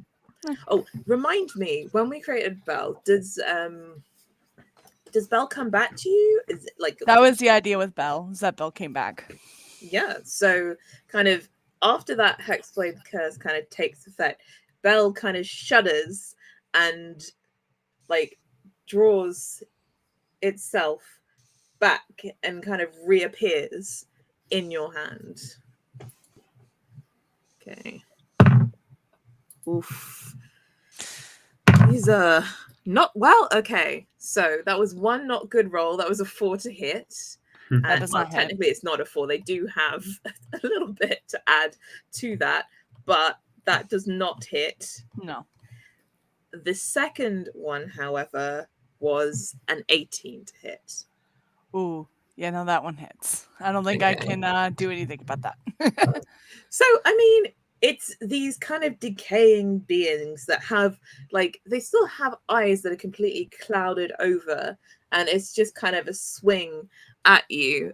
And one of them does kind of hit you for 3 damage. It's not very much, but it's I can take that. They are arrayed around you. So just bear that in mind if you choose to, on your next turn, move or anything else. Okay. So now that Cassandra has taken a legendary action, it is Oziva's turn, who is looking down at Cassandra. I don't know who's looking down on who, but I'm definitely Cassandra's not standing. Oh, that's right. Okay. Well, I mean, they're not prone. Okay, we're just floating in the waters. Yeah. Mm-hmm. I'm going to point at them, and as I stretch Kamorian out to an attack, at the same time I say these words: "You will make a fine addition to my research." And that's not creepy. Like, okay. He's angry. He's very angry. This is the way he expresses emotions. And then, given that Gamorrean now, because of the wild surge thing, has the light property, I should be able to do a bonus action attack without adding my modifier in addition to my 2 attacks. Okay, so make those 3 attacks for me. What I'm actually gonna do is I'm first going to do my 2 attacks, and then I'm going to replace the bonus action attack with a grapple, if you'll allow me. Is there anything that says you can bonus action grapple? Because I don't believe as far as I'm that's aware, rules as written, it tends to be an attack action. It doesn't take your whole attack action. It is one of your attacks. One of the attacks. And the bonus action is typically only an attack. I don't know if it specifies that it needs to be an attack action. I can check if you like. But No, it doesn't take your whole action. It is one of your attacks if you have 2 attacks. But you cannot. I don't think you can do it as a bonus action. Unless you have the feat. When you have a creature, use an attack action to make a special melee attack a grapple. Yeah, it needs to be with the action. Okay, so I'm going to do the. I think there are some class features and stuff that let you change it to a bonus action or something, but you need to have that. Yeah, thing. But... I'm going to then use the light, the bonus action to make a light attack. Then I'm going to use my attacks to do first a normal attack, and then change the second one to a grapple. Sounds good? Okay. Yeah, sure. Okay. I'm going to try to use the glaive, the glaive form to attack. Yeah. With a light one, so that should be only a D10. First, I'm gonna do attack. Yeah. 18. Okay. Yeah, that hits. Perfect, because I'm inside. I will not add my ability modifier to the damage, but I do add the +1 from Camorian and the +2 from being in rage. Okay, yeah. So roll the damage for me. That's a D10. That's going to be +3. So does that include your rage damage and everything else? No. No, 3 plus 3. So okay. 6 in total. So 6 damage. Okay, and your second attack, or do you want to make the grapple first? No. If I do the grapple, I'm probably not going to be able to attack. So I'm first going to I'm going to use the chain whip. So I justify it by I reach and grab them around, like I wrap them with a chain and stiffen it to deal damage, and then I'm gonna attempt the grapple. Okay. Let me just. I have to bring up Jamorian because I don't know that I remember exactly what my weapons do. They caused us a nuclear blast. No, I created them, so I have the stats of the weapon here. I just need to get it up. Okay,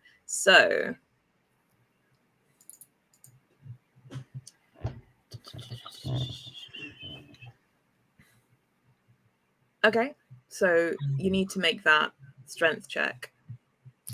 Will that 14 hit? Oh wait, no, it doesn't use an attack, I believe. Does it? It requires a contested strength check, so I need a strength check from you, and I'll make a strength check for Cassandra. Okay. Oh no, but first I make a melee spell attack against the target. If the attack hits, then I do, I think, the contest. It's the thorn whip part. Okay, so you're gonna do them. Sure. I don't think a 14 hits. Because the whip part is slightly separate for the grapple. And then if you're doing this as if you're using the thorn whip as your attack, your first attack, and then okay. So what was the 14? What was the 14? Yep, 14 hits. Ooh, nice! I love it. It's barrier. Okay, I'm gonna go ahead and roll the damage then. Yeah, and it's going to be the roll +2. Man, that's a double 1. And it's going to have a. So that's another 6 damage. Replace. No, it's another 2. 3, 2, 4, 5. It's too late to replace this for a grapple, I suppose. So I'm going to. No, but you. So sorry. Just to be clear, you did your bonus action attack because you were doing an attack.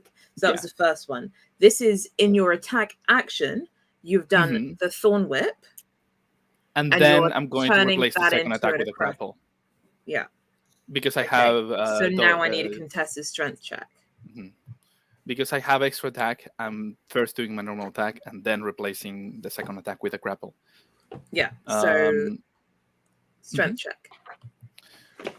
Can I use my athletics, given that grapples are usually athletic? Yeah. Since it's a technically strength check. And I do that with advantage since I'm enraged. Raging, yeah. Thank God for the advantage. Okay. 23. So that thorn, it's almost like it grabs around Cassandra, and those thorns dig in, right? And I'm going. I think instead of I think how the scene is going to go, since it's not going to have so much thorns, the weapon right now is dealing force damage. So what this is going to look like is Osiver is going to. So I mean, just as a thing, we did when we wrote this, we did say it's piercing damage. So the damage that it has done is piercing damage, but Cassandra is now grappled. Oh no! But the wild surge. I rolled a 4. The wild surge has a feature that changes the damage I deal with the weapon to force. Okay. Okay. Cool. So Osiver is going to take these Camorian, and is going to move his hand as almost like a whirlwind of Camorian made of light, fully lit up with a magic. First, does a light strike across over the chest area, and then the second one wraps around Cassandra and starts to Cassandra. Sorry.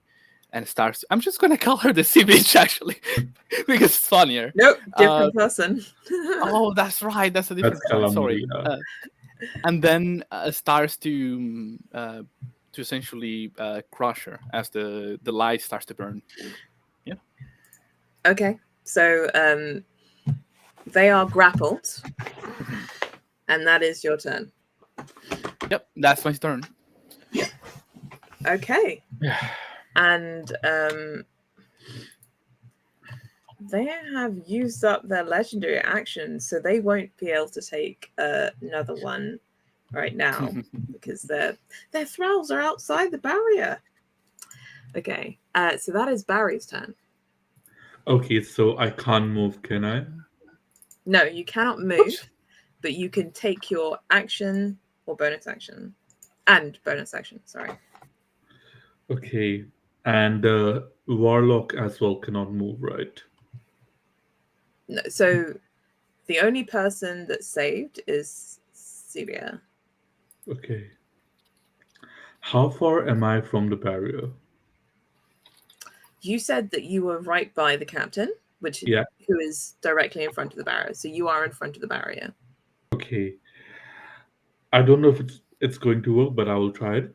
I'm going to wait. No, then the plan. There is a way for me to get inside, but then the plan will not work. The plan will have to change. I don't know the plan, but play anyway. I'm looking at you. You know. Okay. I don't know. Are you looking at me, or is No, Barry not looking at you. I'm looking Cassandra? at Zini. I'm looking at the barbarian here. Okay. I mean, the barbarian's raging. I don't know if that means that. Oh no, he's just a cold rage. Okay. Yeah. Okay. Okay.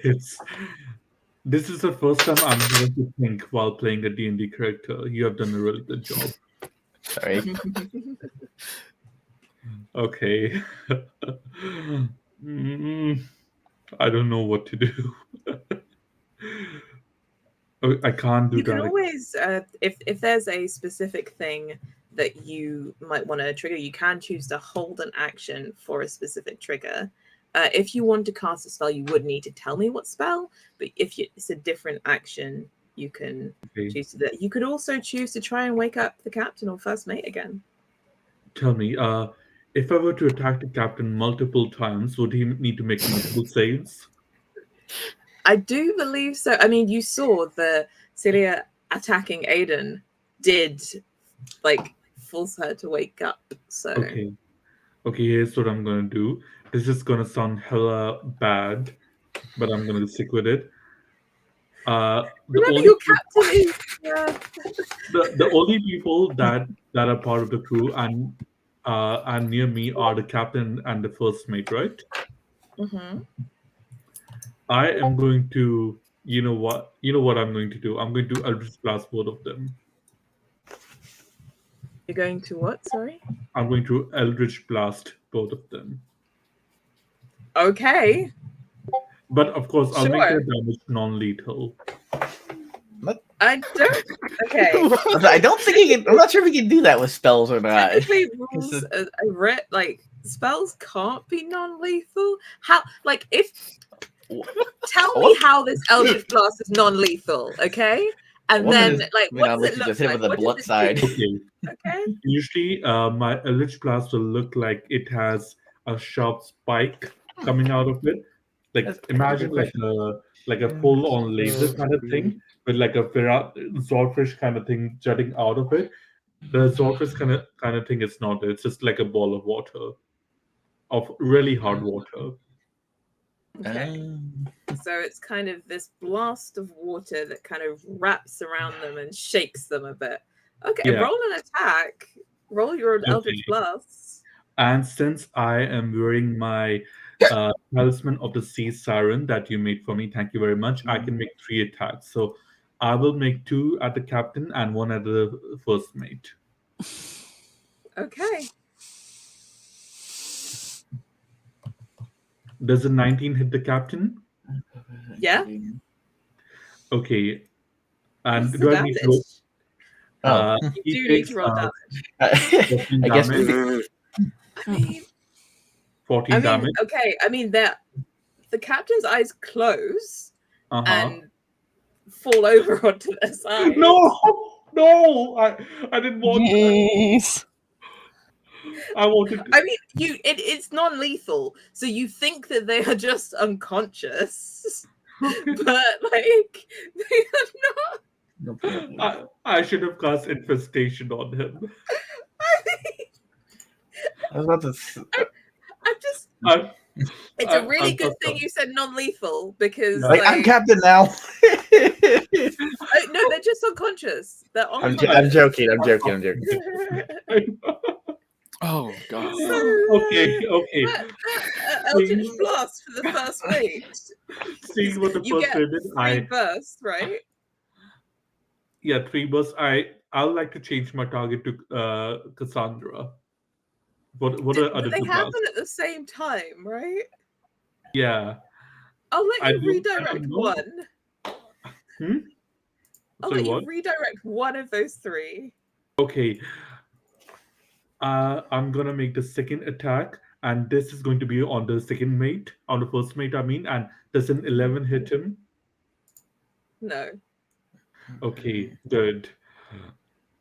I will make the last one at Cassandra. Does a 20 hit Cassandra? Wait, what level are we? You're level 6. It only creates 2 beams. I have a special. No, the Talisman of the Sea Siren specifically. Okay, never mind. Ignore me. So does a 20 hit Cassandra? So the 20 will go through the barrier and hit Cassandra, yes. All right. Rolling damage. And I'm guessing that this one is this non-lethal, or I mean, it still does damage, but it is this one is lethal. That is 13 damage to Cassandra. Okay. Wait, will being restrained do anything to help him?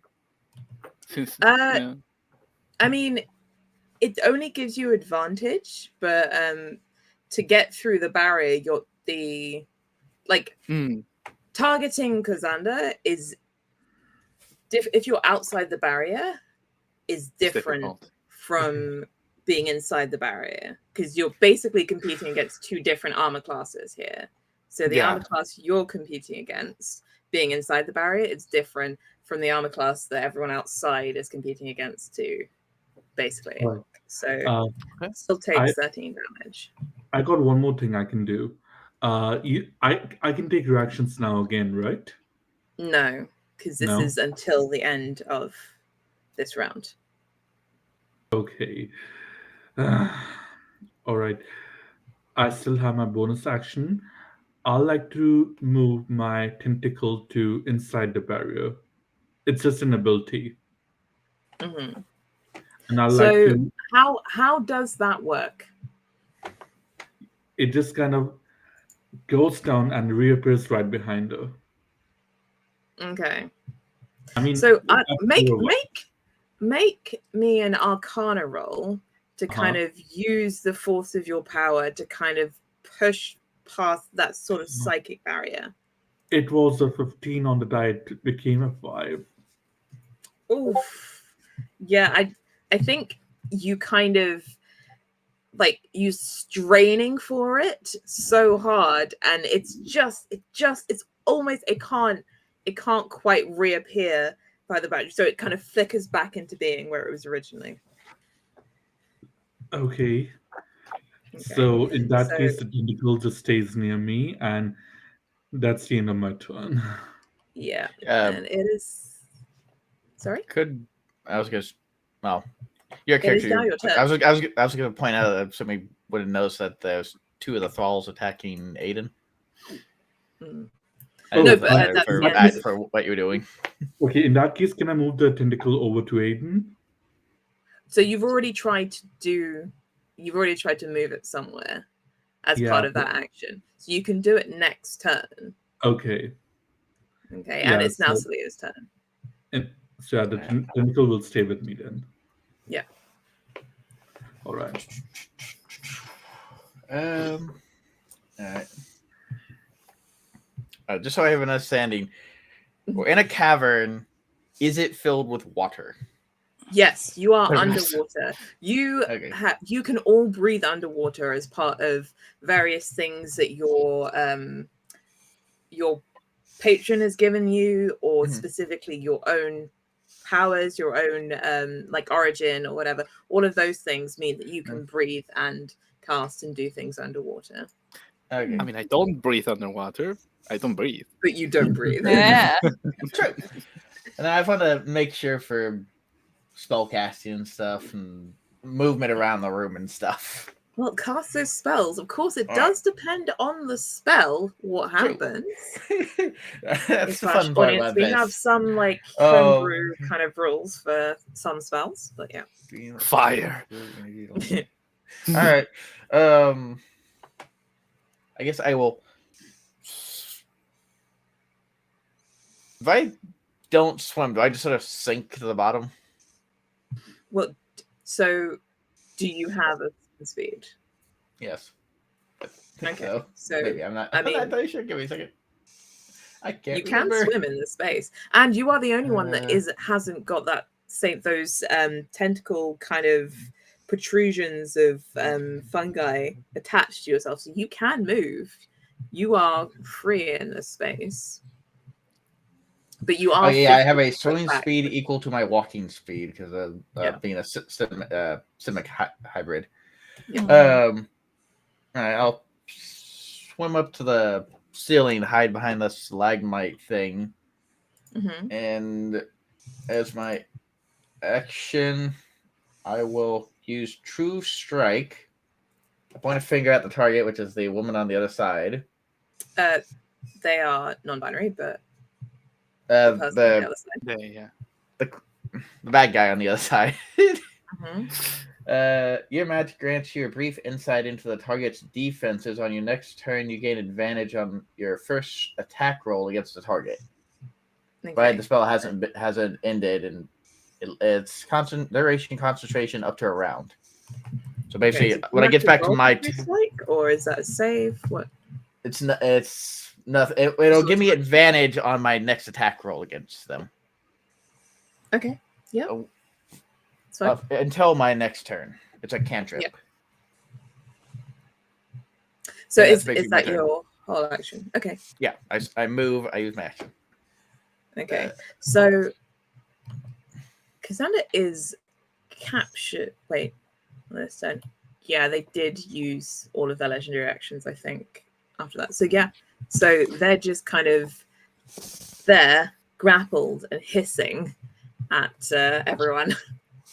And that is your turn. So we are now again at the top of the round.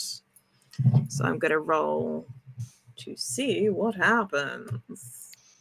The ceiling collapses on us. No, don't give me my No. Not quite. Don't jinx it. No, there are set layer actions. So much.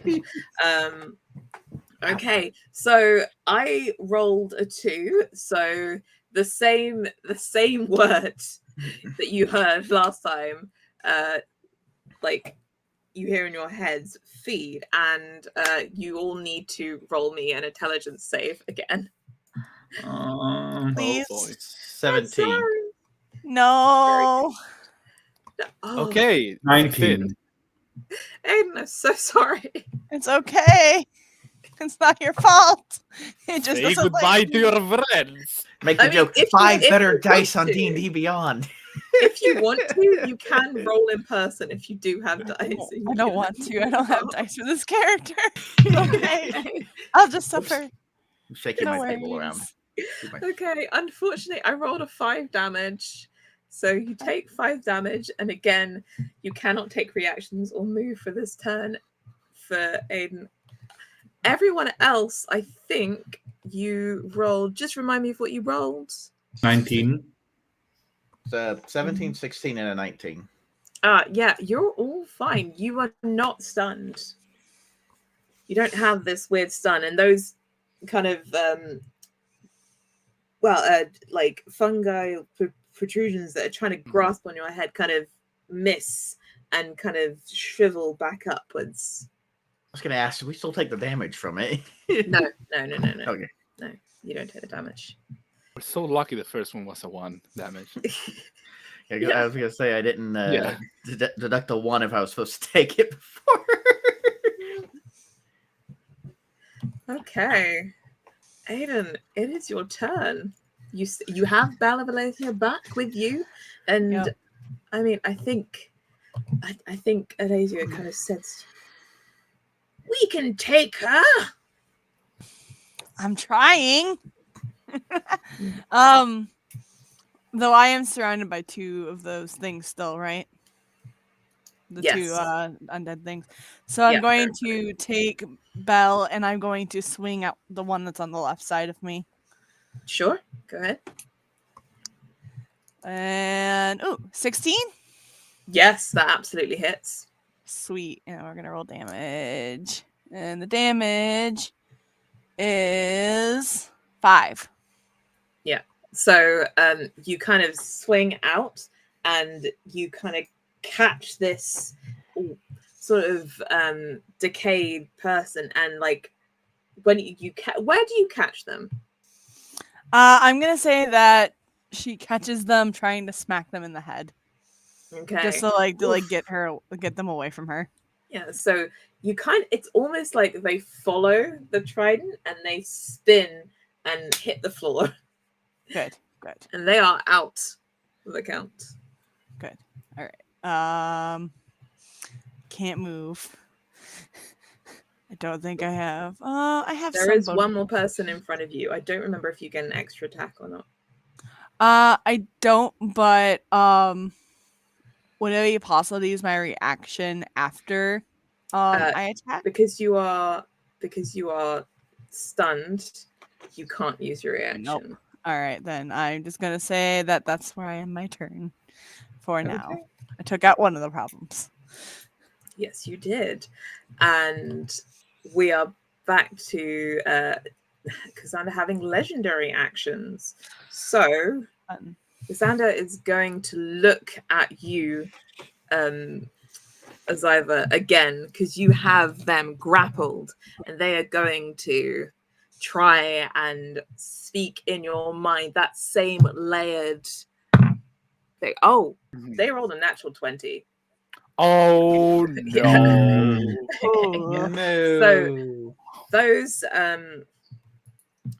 those voices get louder and louder, and it's almost like the same connections and kind of fluid and everything that rolls in your head and forms those synapses in your brain as a warfish seem to overload, and you will take it's 14 damage. Oh boy. Sorry, it was a crit. It was a No crit problem. on the dice. I can't. Okay, right. So Yeah, so as you reel from that kind of thing that's in your head and it's incredibly loud, Cassandra smiles because they know they've got into your head. It is now your turn. Remember, because you have Chamorian grappling Cassandra, you cannot use it as a weapon unless I like. Yeah. I will think that right now, given the circumstances, he's angry. Obviously, he might have that sort of cool rage, but still a rage, and he wants to get this foe that's going to harm him and the other people on his team. He wants to get rid of the threat, so he is going to essentially try to damage Quasanda. Quarsanda again. But in doing so, the chains are going to be released. And yeah, I'm going to roll to attack. First off, so Chamorian kind of almost swells back around Quasanda and forms into. Pulling from Gamorrean, all of the links are going to drag themselves with that glowing energy across the skin and the bones and try to crush them. And in doing so, they're going to also follow the motion and are going to be pulled back, releasing them. First off, however, I'm going to roll my second wind. Feeling all of this energy coursing through themselves, Gosiver is going to... let's roll. I'm going to expand that, and that's going to be 1d10 plus 1.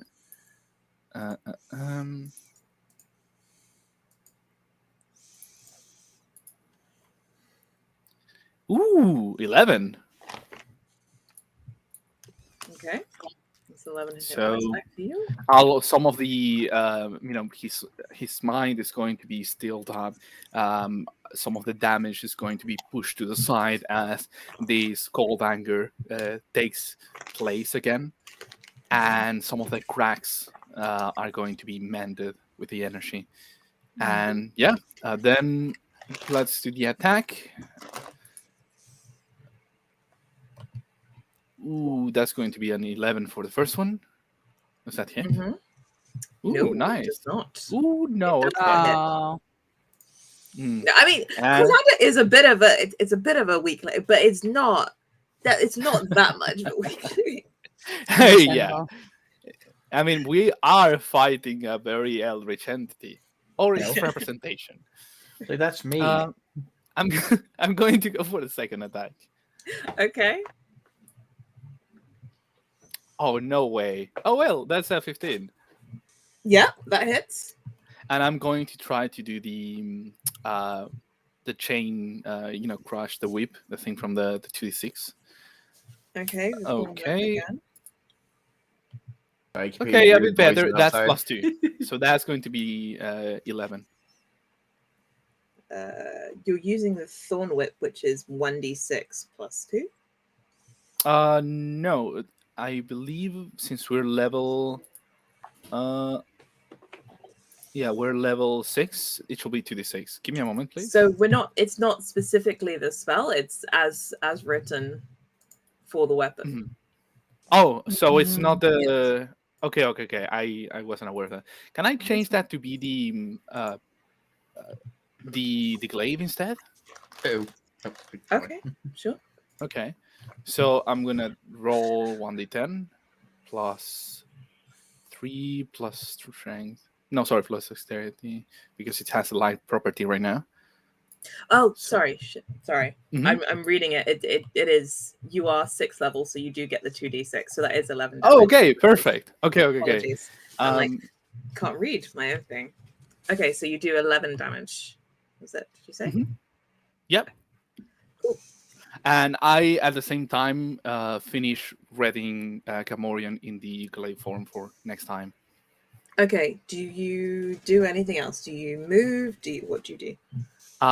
If there's any type of cover in this space, if there's any of those stones and those stone pillars right next to me, I'm going to want to move myself partially behind them, so I still have So like a line of how sight. far are you moving from Cassandra? Definitely not far enough where I. Yeah, I'm actually opportunity gonna take attack. an attack of opportunity. Yeah. Okay. I Okay. mean, I still want to be near enough. I want to be within 10 feet in order to be able to hit them. Mm-hmm. But is there Okay. any sort of pillar or big stone within the So bubble? there's still all these formations around. So there's. Okay. I can't say that you would actively be able to get cover unless you're fully like ducking down behind them. You are your character is quite tall, so yeah. like yeah. I don't want to go prone. Mm-hmm. Is there any? So can I try to get partial cover even if it's half or just 1/3? Like having like standing like behind the rock, so it only covers say my feet. It doesn't because you're taller than these stalagmites. I couldn't. Yeah. They're not gonna cover me completely. Yeah. No. So it only kind of comes up to your waist, maybe. Yeah. Will So that I'm give not me really sure. 1/3 cover or no? It doesn't give you cover because it doesn't actually like. I can or someone can attack the top half of your body easily. Yeah. So you wouldn't have cover unless you were to like actively crouch. You wouldn't have to go prone, but the crouch would mean that you would have this like it would not half. I would say it would take like maybe 5 off your movement speed if you were going to kind of get up and move around. But like, I'm willing to do that. Yeah. Okay. Okay. The opportunity attack is ineffectual. Perfect. Okay. And I'm still within 10 feet, right? Yeah. Yeah. Perfect. Perfect. Okay. And does that grant me half or 3/4? Sorry. Yeah, half only. No, it would be half cover. Yeah, it's slightly cover, thin, but yeah, it's harder to. Hey, that's a +2 to AC and dexterity. I'm good with that.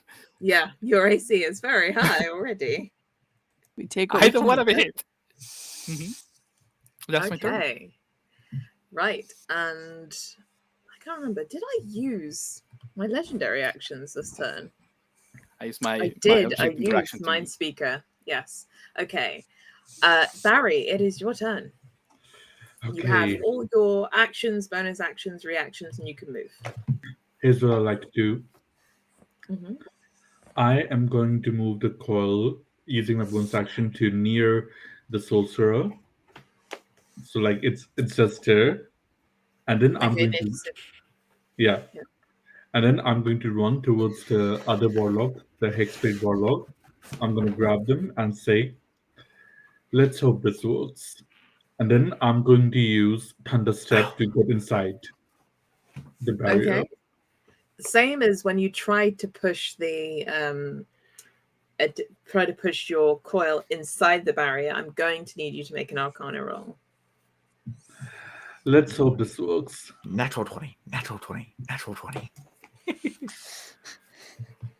You can do this. Does a 13 work? Unfortunately not. So I'm down 1 spell slot and a lot of happiness. I'm so sorry. I mean, you can make an insight roll if you like. What's the use? I have a 0 to insight. Well, I mean, you know what? I can just tell you, like the DC of this barrier / AC is 20. You have to, if you want to get past it or you want to attack Cassandra through it, you have to hit a 20 of the AC for it to go through. Okay. So if you are going to try and push yourself through it, you still have to get over a 20 on a strength check or whatever you're using to get through. But it's the same for Arcana.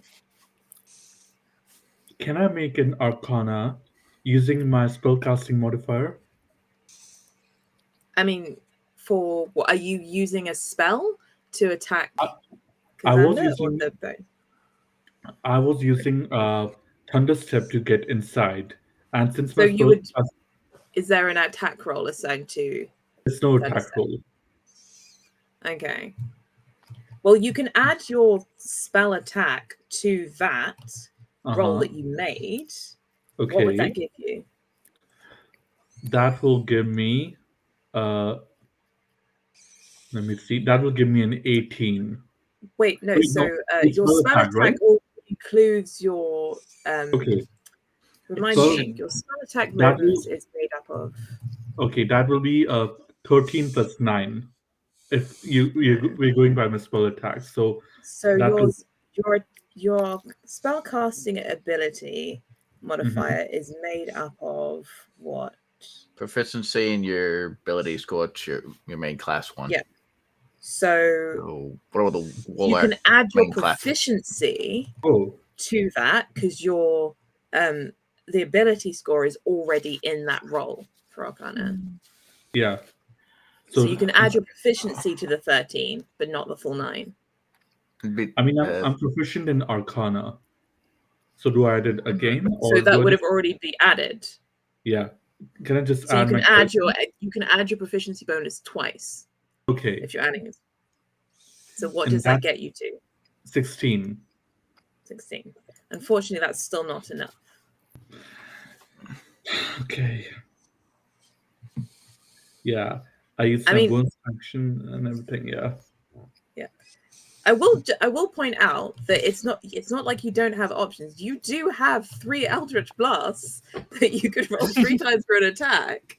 Kind of Okay. thing. In fact, Yeah. you have 3 options. Yeah. I want to be more So- than the Eldritch Blasting Warlock, you know? I understand. Fair. That's fair. Though you have run over to Aiden and grabbed them, what does Thunderstep typically do? Does it do something in the space you're leaving? Or... Yeah. So in a 10-foot area around me, everyone has to make a save. And if they Okay. fail, they take 3d10 damage. But there's no one around Aiden. No, there is still That's a the thingy. defending person One of those in thrall front things. of Aiden. Oh, Which one is of the good. small Which things. is good. Okay. Yeah. So not a complete waste, and that's good. So I've made a save of... Oh, that's a 19. Do I take any damage on a save? You take half damage. Okay. And it was Constitution, What by is the half way. damage? Yeah, it's a 19 on the die. So that I'm going to roll 3d10 and we'll take half of that. Okay. That is a total of 22, so that becomes 11. Okay. So that person, so when you make that thunder step, you kind of go and grab Aiden, and the power basically burbles in the water, and this kind of huge bubble kind of forms around you and pushes outwards. And with the force, that person is blown back and knocked off their feet. So they are out for the count. Good. Okay, so I mean, you did use the spell, but it wasn't entirely like wasted. You did do something. You don't have... Kazanda doesn't have any thralls apart from the... Wait, you took out the first mate as well. So the Kazanda doesn't have any thralls to throw at you anymore. At least in this room. Okay. Hey. That's The final counts as True. okay. Okay. That's Right. And next, is that your entire turn? I used my bonus action to move the guardian tentacle to the sorcerer. Yeah. Yeah. So just tell me when you get hit, sorcerer. Okay. And Thaliya, it is now your turn. This is gonna get stupidly complicated. Okay. First off, first question. Make sure I do this correctly. Where the hell would I go? Twinned spell. Mm-hmm. Which is So using a sorcery point to twin spell. It says target a second creature. If there's no other creatures, could I just target the same thing twice? Yeah, go on, let's do it. Okay, because it's about to get stupid real quick. All right. Attack on Kazanda. Sonda on them. Witch Bolt. 3rd level. Okay. Oh, do love a witch bolt. Spend 3 sorcery points to twin it, and I make a attack roll for both of them. I will only maintain one of them for the concentration effect. Okay. Though. Remember, you are doing this outside of the barrier, but that's what once the you true get strike through was for. Yeah. That so gives you me do have an advantage on the roll. Yeah. On the first strike I make. So the first one is 21. Yep. You are through 18. that barrier, and it is latched on. As long as you maintain your concentration, it is already latched on. So you can now do the damage for this one, and also push that damage again this turn. The first one is 20. Which bolt damage is vicious. It's 3d12 at level 3. It is and a make the vicious attack spell. Make the attack for the twin spell. Yeah. No. So you don't need to make another attack roll. Like witch bolt. As long as I know. You take... Wait. If I'm twinning the spell, I have to make another attack roll because as far as I'm concerned, let me just read the spell again. Twin spell says any spell that targets one creature, and witch bolt targets one creature. No, so what I'm going to let you do is, because you have gone through that barrier and it is latched on, because Witch Bolt is something you use your next... you can use your action to deal it again. It's automatically hit. You're already locked on. So instead of rolling an attack again, just roll the damage. Oh. The 3d12? Yeah, if that's what it is. That's a wonderful spell to use. I'm gonna. Can I twin this, and will it do what I think it does? Spinning. 14 for the second time. Oof. Ouch. And now for a duration of 1 minute, I can do 1d12 as an action each turn. Xander is immediately like with that. It's like, what does that power look like as it kind of latches on? It says a beam of crackling blue energy lances out towards the creature within. Oh wait, am I in 30 feet? I'd move it to be within 30 feet of them to do this because I know it needs to be 15 feet away from the barrier, and they're 15 feet on the other side. So yeah. Okay, so basically just a lance of blue energy shoots out of my hand, piercing the barrier and striking her, and just maintaining a connection there. Yeah, so it's almost like you have that kind of crackling that emits kind of waves in that water as it like pushes right through, and it's caught right through that barrier. If it matters, because we're underwater, it's lightning damage.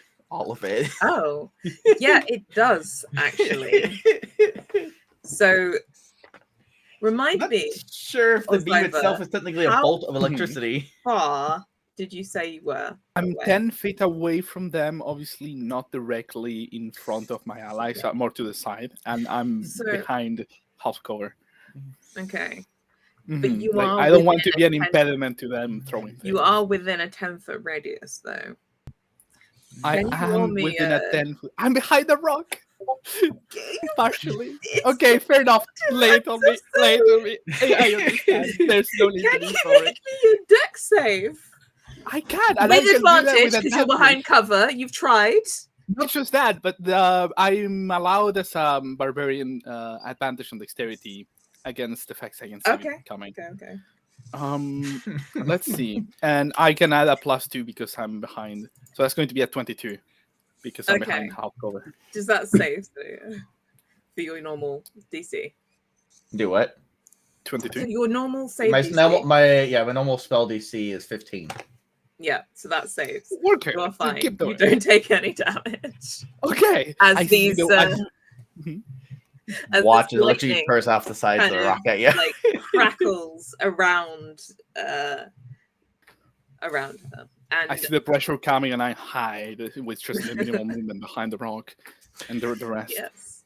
Thank you for the reminder, Thaliya. I imagine her hair for a split second, even though it's doing the whole wavy thing, immediately just goes and stands on end for a split second, looking slightly fizzled. Love that. But yeah, as this has happened, her hair. Xander immediately looks like shot and looks Oh, there are like almost like rents in where like these little kind of jagged cracks. You know when like that kind of lightning pattern is like etched into their skin. Mhm. They do not look happy. Or Originally, my original particularly intention was to healthy. shoot the other thrall with the thing, but they killed it already. I was like, can I do this? Yeah, I mean, Kazanda does not look happy or healthy. Oh wait, I forgot. Automatic, I use up 3 of these points. You Because forgot. I did that. I forgot I could be farther away. Yep. I mean, on your turn, you'll have to do that.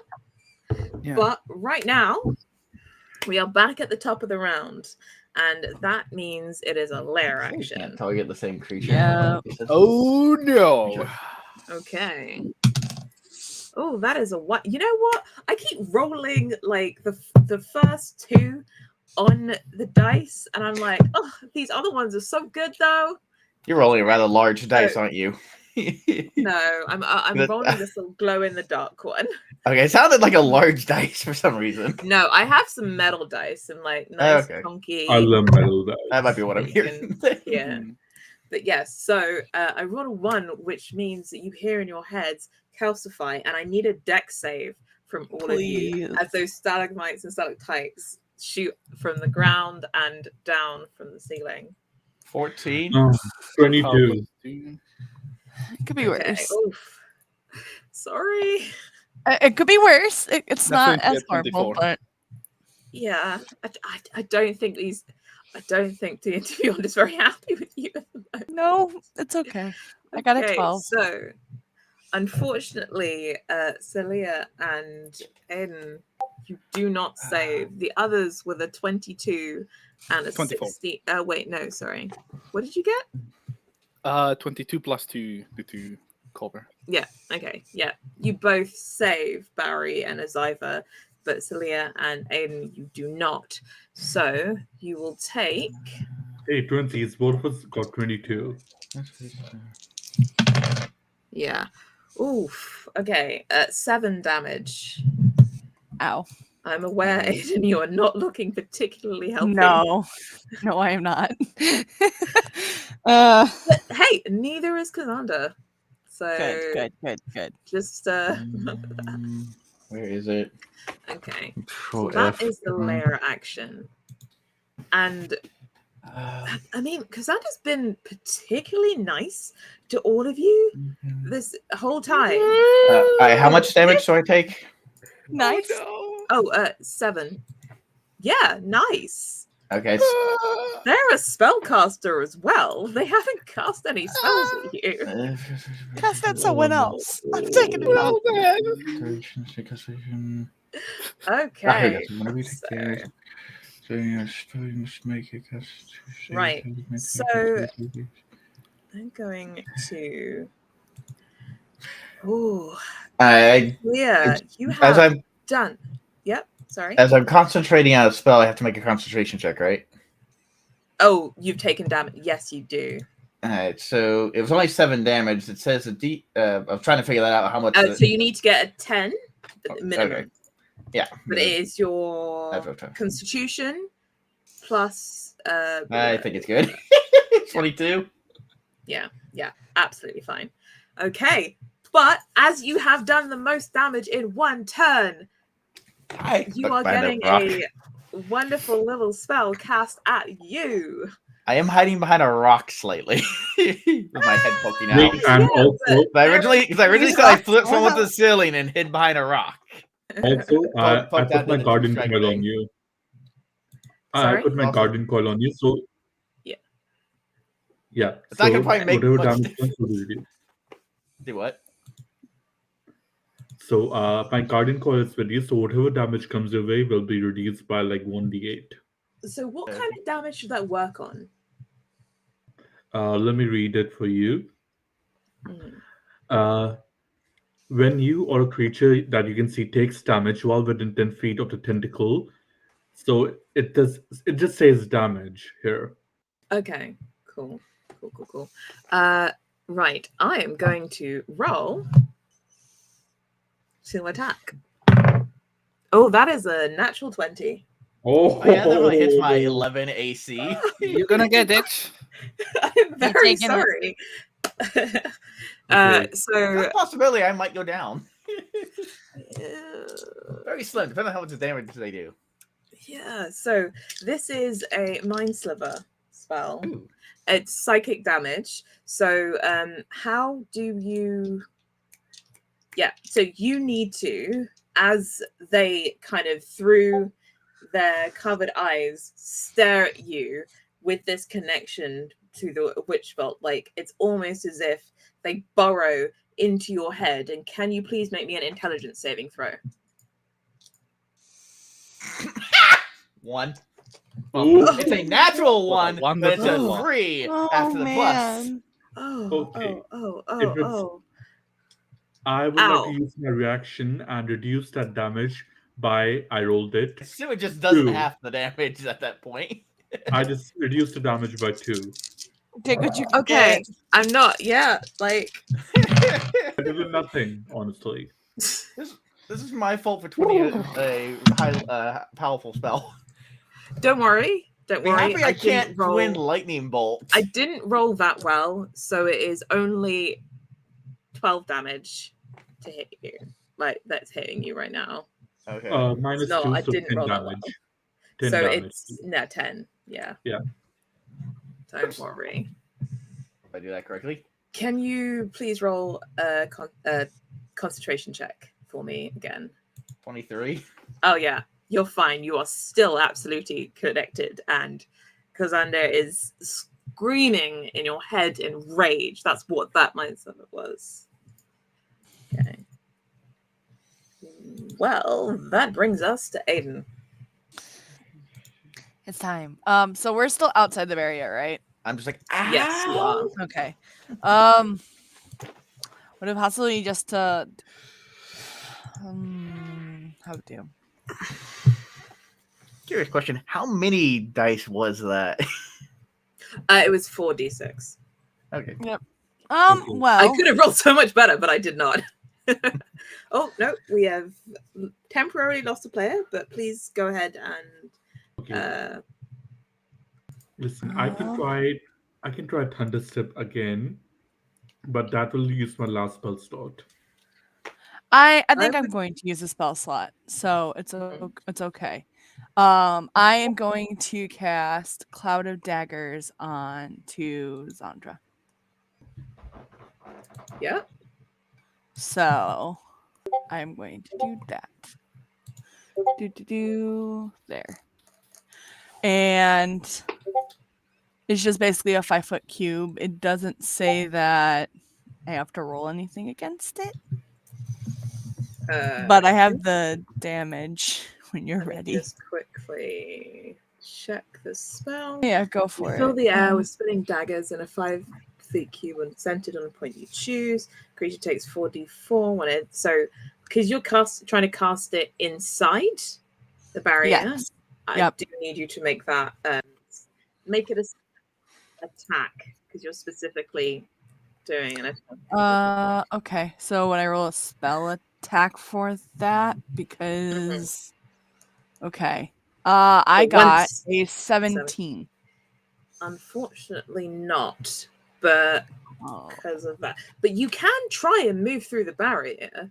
Like you haven't. Well, used yeah, your I didn't movement know. this turn. I didn't know if it would be hard, but yeah, I would like to move. So I guess it's show the how same. that is. It's the same DC of whether you're trying to move through or cast a spell through. So if you do try and move through the barrier on your movement, you will need to roll a. How are you trying to move through the barrier? Honestly, she would just be trying to push her way through. I don't So like then she it would be a just take- strength check. Okay. Athletics or acrobatics, if you wish. I will do acrobatics. Okay, tell me how that. you're trying to acrobatics your way in. I'm gonna say that Aiden is just like she took her trident that's just still out, and she's like tried to poke her way and just like force it open. See, But, that sounds more like a strength, like athletics to me, rather than the I to mean, hex with the or acrobatics. she's just trying to like grab at it and just like move it around as much as she I mean, can to see so where she you can see could things. very much go, okay, so it's more about maybe you're trying to spot like a slightly weaker point and you use your trident for leverage to kind of push off and dive slightly. Yeah. I don't know. Yeah, that would work. Okay, so make me that acrobatics roll. I did. It was a 6. Oh dear. Oh dear. You kind of fumble it a bit and it doesn't quite have the power that you wished it to. I'm so sorry. That's okay. So you're still on the other And side. I already used the spell attack, so there's that. So is that the end of your turn? Yeah, that's the end of my turn. You don't have anything on your bonus action? The only bonus action I guess I could use Hex, but I already casted the spell. Oh, I don't think I can cast it. Oh, are you concentrating on something already? No, was The me curse? trying to move through the barrier. No, that was I just don't your know if that movement. one. Okay.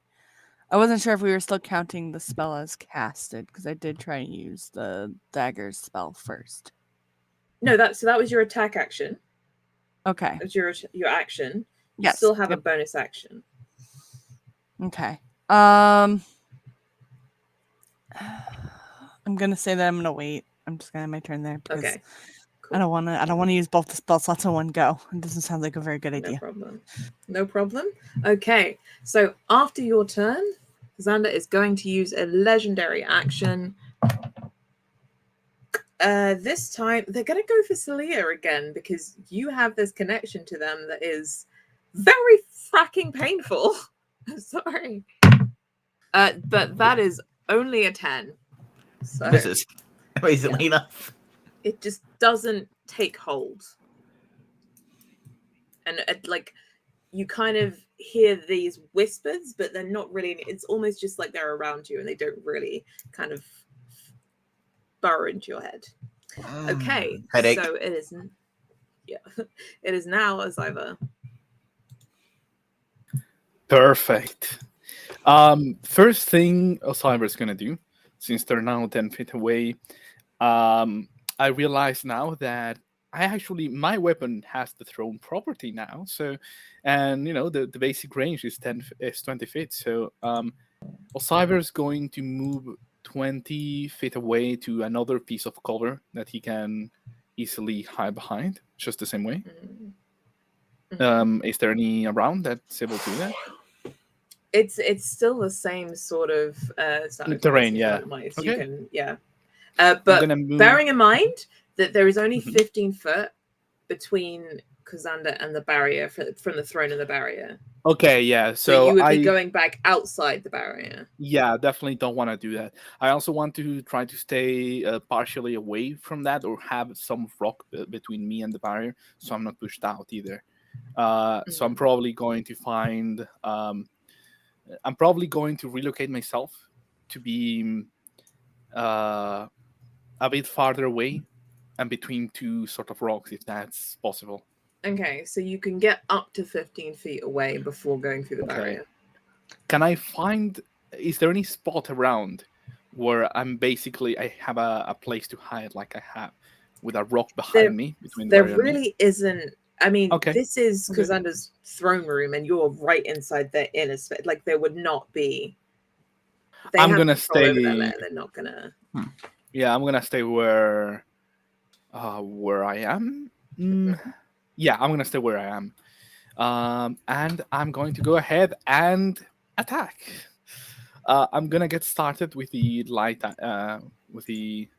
attack. Okay. That's going to be a 12. Does that hit? No, it does not. Okay. I'm going to go ahead and do my normal first attack. Ooh, that's going to be a 26. Oh, yeah, that hits. Lay on the damage. Okay. Let me see. It's going to be +3 +4, so +7. D10 +7. Ooh, almost an 8. So that's going to be a total of 9 damage. Okay. And then I'm gonna go for the second attack. Okay. So you've used your bonus action, your first attack as well. And now the second. Yeah. Yeah. So the second That's one, going to be 9 plus 7, 16. it does hit. Yes. No, 16 damage? damage. Oh, right. I didn't roll the attack. Sorry. Oh, I thought you were rolling the attack. My bad. I forgot to roll the attack for the second one. Yep. Ooh, that's That does not gonna not hit. hit. Yeah. Sorry. Apologies. An 11 does not hit. Mhm. Okay. So after that, it is Barry's turn. All right. I I can think either you might have extend to my use last. those Eldritch Blasts. I can either use my last last spell slot to try and get inside again, or I can use Al and take the other warlock with me, or I can try and get inside myself alone. Up to you. I will Or you try the could just latter. Eldritch Blast. I know you don't want to use it, but you have 3 very powerful beams. I which is will try the 3 more latter. chances. I'll try and get inside. I'm going to use my free use of Misty Step to get inside. You're still going to have to roll. Can I still do the same? Can I still add the same stuff? So yeah, it's an Arcana with your proficiency twice. So in the Alright. Arcana, it's already added, and then you add the proficiency again. That is an 18 and an 18 plus 3. Yeah. Finally. 18 Yes. make it in. So you concentrate incredibly hard and out from the space, kind of leaving a little bit of a vacuum with the water rushing in, and you displace the water on the other side of the barrier. Where are you wanting to appear? I want to appear like 10 to 15 feet away from her. Still Okay, so inside the 15 barrier. feet is the barrier. So you're appearing just inside of the barrier. And Yeah. fortunately, just outside of that 10-foot radius of lightning that will occur. But yes, you are inside the barrier, and you have used your free use of Misty Step, which is a bonus action, I do believe. Yeah. Except for the bonus action. I mean, I can't cast any normal spells, so yeah. Yeah. Yeah, because I already used the spell. So now I'm going to make you happy and cast Eldritch Blast. Yes. And just for everyone, that bonus action Misty Step was from your talisman, right? no, No? What was it? that was my fate touched. That was your feet. Okay, awesome. Right. Then roll those attacks. Okay, first one is an 18. I suppose that hits. Yes, it does. The second one is a 17. Does that hit? Yes, it does. The third one is a 19 on the die. That hits. Yes, it does. Okay, Roll that all is that going- damage. 13. Then 12. And then Mhm. 7. 13 plus 12 plus 7 damage. Oof. Xander is looking so unhealthy right now. Yeah, she's fine. That's 32 damage. That's in rough, one. buddy. Yep. They're fine. I mean, Yeah. Yeah, the garden You coil. basically halved the remainder, halved what they had left with your Okay, damage. all right. Garden coil is still beside the sorcerer, just in case. Mm-hmm. And I can't bring it over to me anyway, so. Okay. So, Well- yeah, your turn. technically, I think you could just spell it and pop it back next to you, but oh well. No, because Barry's used the action and bonus action already. Okay. Just stay where I am and just activate the witch bolt's automatic damage. Yes, you do. Roll that damage for me. Yeah, so I'm just gonna use that. For this 9 lightning damage. Yeah. Yeah. Oof. They are super unhealthy. And we are back at the... Oh, wait. Do you have anything else you want to do on that turn? I don't think I have You still have anything your else. bonus action. The action was to do that. How'd it go? That's an action, so no. Yeah, I think that's it. I don't think I really have any bonus action stuff I can do yet. Aside from one spell, but that's concentration as well. So. No, you want to maintain that like wonderful concentration. Okay. Well, the bonus action thing is essentially just to summon an ethereal sword to my hand. You can if you want to. But it's concentration to maintain the sword, so. Oh yeah. Right, yeah, no. Then I can throw it and use it as a finesse weapon, though, but. Back at the top of the round. So we'll roll for that. Oh, shoot, I dropped it. So I'm going to roll it. I keep rolling a 1 and a 2. I'm just going to roll it again just because I want to. Fantastic. Because I rolled a 2 and okay. I keep rolling a 2 and a 1 and it just won't let me do the other 2. So we're going to go with what we rolled right at the beginning. And that is feed again. Go find a ceramic plate and drop the dice on it. It'll bounce around more. Oh man! So I need you to make those intelligence saves again. Please. I wish to be free. 20? Oh, that is a very nice save. Well, that is 18 plus 2, so. Oh, thank the gods. 17. Okay. It's about par. So, I am very sorry, Aiden. Sorry, Aiden. It's okay. And also It could be Barry. Okay. No As movement for you. Have those attached to you again when you're just by the barrier. You are stunned in the same way, so you can't move or take reactions, and you will take. I'm just double checking. Yeah, it's just that. So that is 2 damage. You take 2 damage. Same for you, Barry Knots. You are stunned, and you can't take any reactions or move. No, you are. But you are inside that barrier. Just, Okay. And now we're at Kazandra's turn. And if you remember, I did say that Dream Song did recharge. I just haven't used it. But we are going to attempt to use it again as a last-ditch effort. They are so unhealthy. And this will be basically make or break whether they survive or not.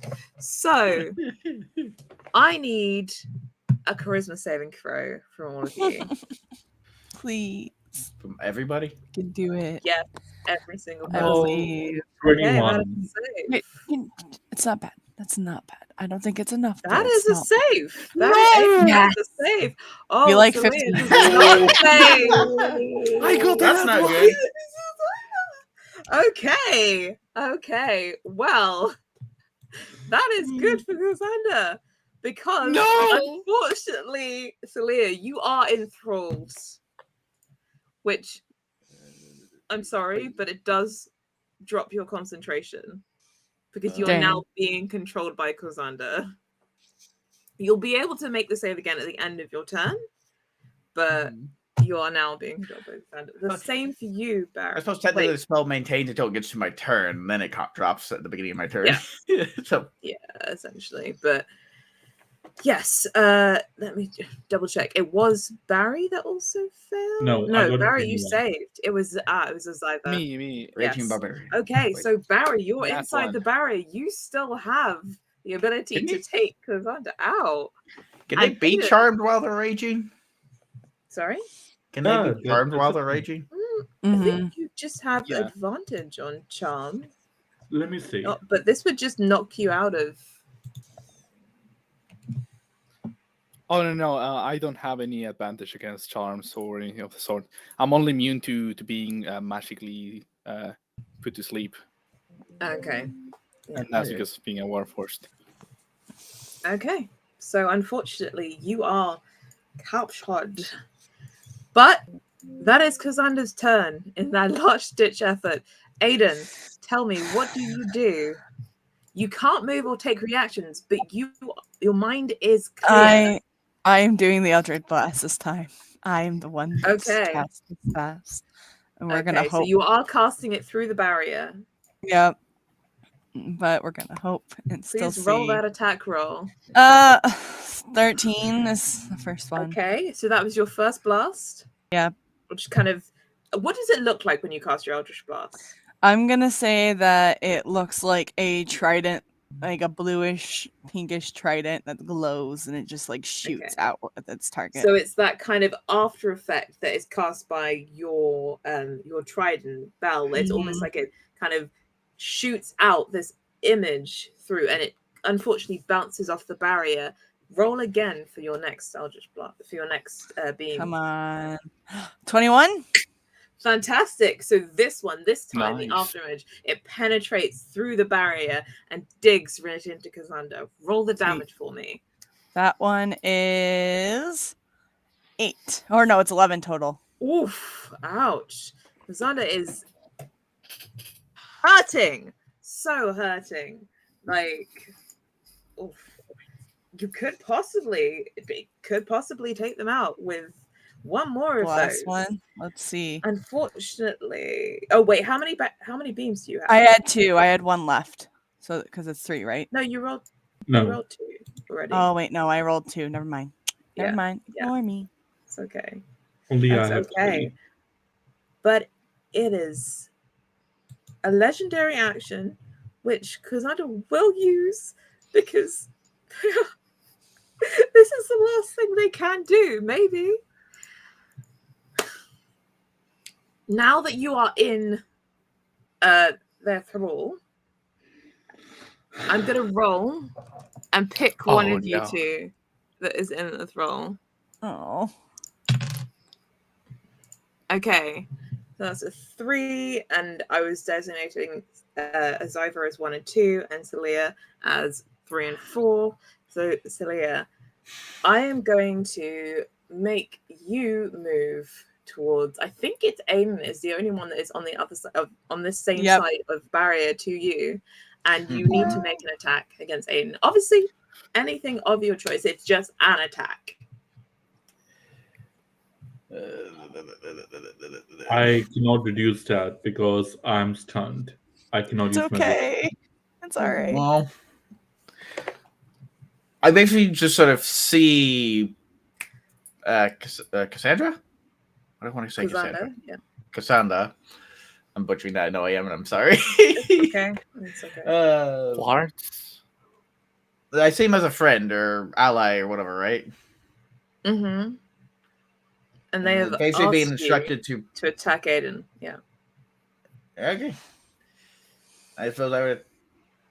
Do I still see Aiden as a friend, or no? They've asked you to attack Aiden. You could if you can choose how you attack them. There might be like that's what I'm debating. In my mind control state, would I use a spell or would I just go? Well, I guess up to you. Being myself, I assume I would use a spell to keep range. Mm-hmm. So, but I'll use a cantrip. I'll just use Ray of Frost. Okay, so that's an attack or is a dex save? Okay, yeah, I have to make a ranged spell attack. So I have to make a. Okay. No, so 11 hit you. Oh no, actually doesn't. No, it doesn't. So as you cast this ray, the water between you just seems to kind of crystallize into icicles and ice shards and almost get towards Aiden and then just kind of fall into the water and dissipate without actually striking. I was going to assume there's from my hand, there's a streak of ice shooting right by. Yeah. What is your AC, Aiden? It's a 13. It shoots past you, but it's maybe this far from your head. Yeah. What is it with you and hitting me? I'm just sitting there staring. Oof. When you get out of here, there might be some conversation between you all. Oh, there definitely will be. I have this weird glazed look over my eyes. I'm not even listening to what you just said. What they just said. Okay, it is now Zyva's turn, who is in thrall. So on your turn, Mhm. you have been told to attack Barry, who is in the barrier with you. Yeah, I'm very I mean, I sorry, could tell you to Barry. go outside the barrier. That would be so cruel. but Yeah, I'm no, not no, going to. absolutely. I'm gonna attack them. Like right now, Cyber was attacking, is enraged, and suddenly the wires mix in their hand, and it's just there's this entity that has a lot of information about his research, and there is very, and he just. Without even doing much from still from behind that rock, he just turns around. And how far are you away from Cyber? Very So far. no. You're within the 15-foot radius of the thing. It's only like Yeah, a half radius. So it's going to be, I can't math, but it will be within like 20 a or third. more. No, I it think let's definitely will say be. 25, 30 feet. Yeah. How Okay, big is the so space inside the wall? the attack is going to be made with So it would be advantage because half a that's going to circle. go. Yeah, if it's within 20 feet, it's going to be done normally. If it's beyond, I'm going to do the ranged attack with Okay, disadvantage. if you are absolutely on the other side of the barrier, so you're like right in the corner versus right in the corner, then it would be a full 30. But I think Yeah, if no. you're not that far, I don't think you're that far away from each other.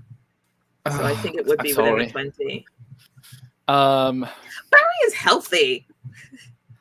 yeah, I'm like, I'm so sorry. I need to get in character. I need to like do the full round of attack. Do Well, what you actually, must. probably No. he's It's going just to one proceed with attack. the It's last. one attack. Okay, one attack. Okay, thank you Yeah. so much. Thank you so much. Do what Okay. you must. I'll just say. Oof. I'm going to do the light attack, and then I'm going to just do the light attack. What's your No. charisma? It's your attack act. So you can't use your bonus. You have to use one of your normal attacks. Okay. I'm going to roll, and that's going to be a 22. I mean, yeah, that hits. I'm going to roll the attack. It's going to be a d10 plus 7.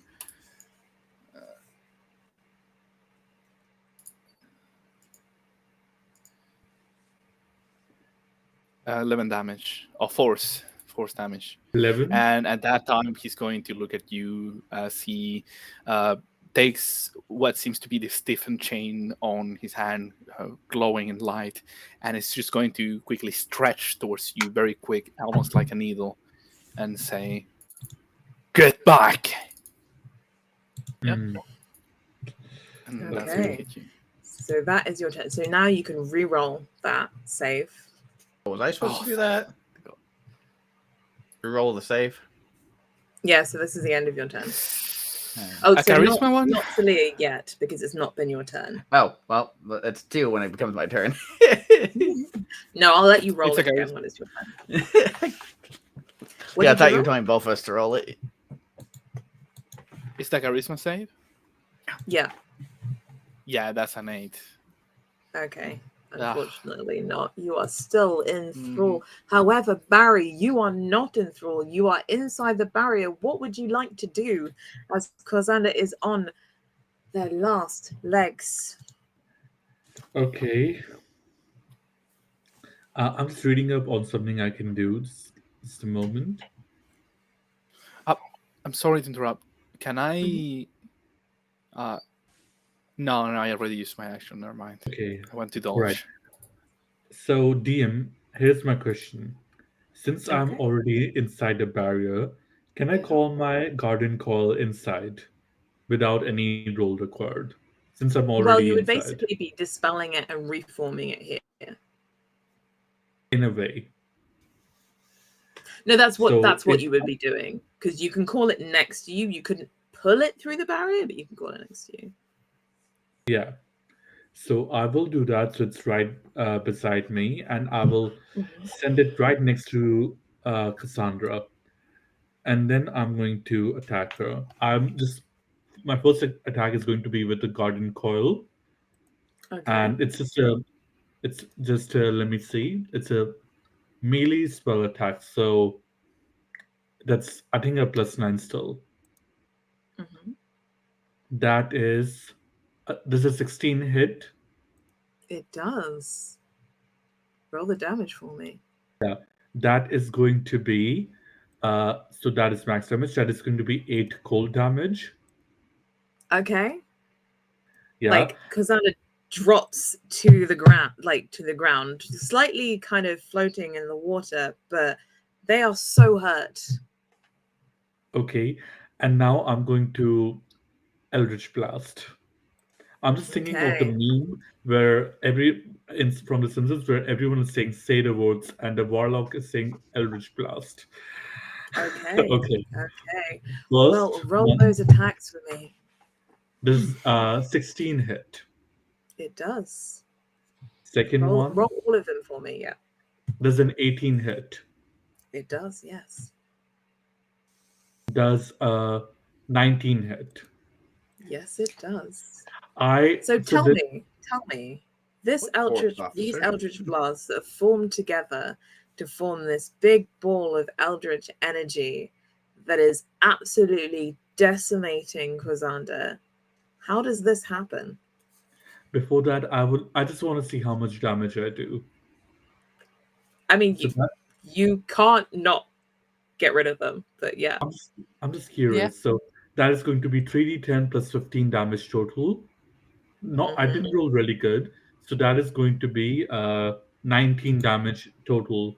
I rolled a 1, 1, and 2 on damage dice. Yeah, but Minimum how damage. do you do this? How do you do this? Okay, you see, my guardian call has kind of restrained her around the legs. Them. Sorry, I'm really It's sorry. okay. Kind of restrained them around the legs, and you see three eldritch blasts coming at the same time. They are one is coming from the top, the other two are coming from the side, and they kind of mate at Cassandra. The Zorfish like thing in it, the points are extra sharp in this. And for a second they change, and it is now Bubbles with a really sharp one. Bubbles is still in their form, top hat, nails, everything. It's a horrible Eldritch Blast to end a being who is going to potentially enslave the whole world, including my village. And Mhm. as those three collide, they bite at their neck. They straight go for the neck and sever their head. Okay, so as these little bubbles, these little eldritch creatures begin to nibble at Kazanda's neck, they scream, and the whole thing begins to shake as their neck is separated from their head and falls to the ground. But the whole layer begins to shake and starts to crumble, and that is actually where we're gonna leave you all. Will you get out? Maybe you will. You still have power. But for now, thank you everyone so much for watching. Thank you for going and spending time. I hope that you've had the opportunity to pick up the donation link if by putting !donate in the chat and sponsoring or sending some money towards the Kakuma refugee camp. But thank you so much for spending some time with us today and watching this game. And I just want to say thank you to all of my wonderful players. It's been an honor DMing for you. Please, again, at the bottom here, reintroduce yourselves to everybody.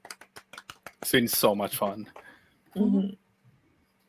So, as you have the last word and struck down Kazana, please go first, Greyhood. Sorry. Oh, okay. So yeah, Grey Hood. I'm just starting out. I'm not really anywhere, especially not on Twitter, mind you. I will never be on Twitter, but I am on. I am on I can Tumblr. respect I'm not principles. gonna yell at you about it. I am on Tumblr. You can find me there as rag 1000. That's RAG 1000. That's like the only social media presence I have anymore. Really, only place I'm active anymore. But yeah, that's it. Okay. And Tumblr is a good place. Sorry? Tumblr is a good place. Yes, and Thaliya, as someone that initially struck those like initial and devastating damage, please tell us who you are at the bottom. I'm out. Hey, I hope you all enjoyed this stream. I don't know if we're actually going to continue this in the future, but if we do, see you then. Probably not. I don't know. Maybe. But I'm also Empress to get Empress Degan on Twitch right now. Unless I decide to change the name at some point in the future again. I also have I don't know if it matters, but I also have a YouTube channel, Deanne_Dragon King. I do have a Twitter. It's Deanne_Ryu Nina, as in the characters from the Breath of Fire series. Thank you, Game Master Lola. Thank you. I'm sitting there staring at the layout. I didn't know if you wanted your Discord name or just the one that's on the layout. Right. Yeah. See you later. I gotta go do after this is done. I gotta go get some stuff done. Okay. And thank you to both of you. And we'll have Lizzie, please. Okay. Thank you guys again. Thank you to all the players and to our GM. It was a lovely session. I don't really have a social media presence. I just really like playing D&D, and this was a lot of fun. So thank you guys. Okay. And finally, we have Kazini. Hello. It's been honestly it's been a lot of fun. I love your DMing style. Given the complications that happen at some points, with the cutting off, I am more than satisfied with how you've been able to balance the scales with the quality and the time. It was fun. It was honestly fun. I can say that with confidence. And thank you. I'm Cassini with a K and a C. Yeah. Twitter. Yeah, probably Twitter, Tumblr, Discord. I'm Cassini with a K and a C, and _ on Twitter. Excellent. Thank you. Also all. Instagram. I write poetry and stuff like that. Okay. Thank you all again. I have been Lola, and I've been GMing this session, which is kind of a slightly modified version of the adventure that I wrote from Sinful Shadows, which is available on itch.io under Johnson O'Fair. And you can find me on Roll Together RPG, where I play for them for like some of the games, and also you can catch me GMing some of our Christmas one-shots very soon at this time. So do check me out on Roll Together RPG, and I am playing it on Horde of Tales 2 weekly, so it will be this coming Thursday at 7 p.m. GMT. I couldn't tell you what that is in EST, but yes, I'll be on Horde of Tales playing 12 What time? Occult Eye. So yes, you can find myself and the rest of our wonderful players where they have mentioned, or some of them are just ships in the night, here for now but gone for tomorrow. Or maybe they will come back for another stream another time. But thank you so much for being here and watching and joining us here. But for now, goodbye. Bye.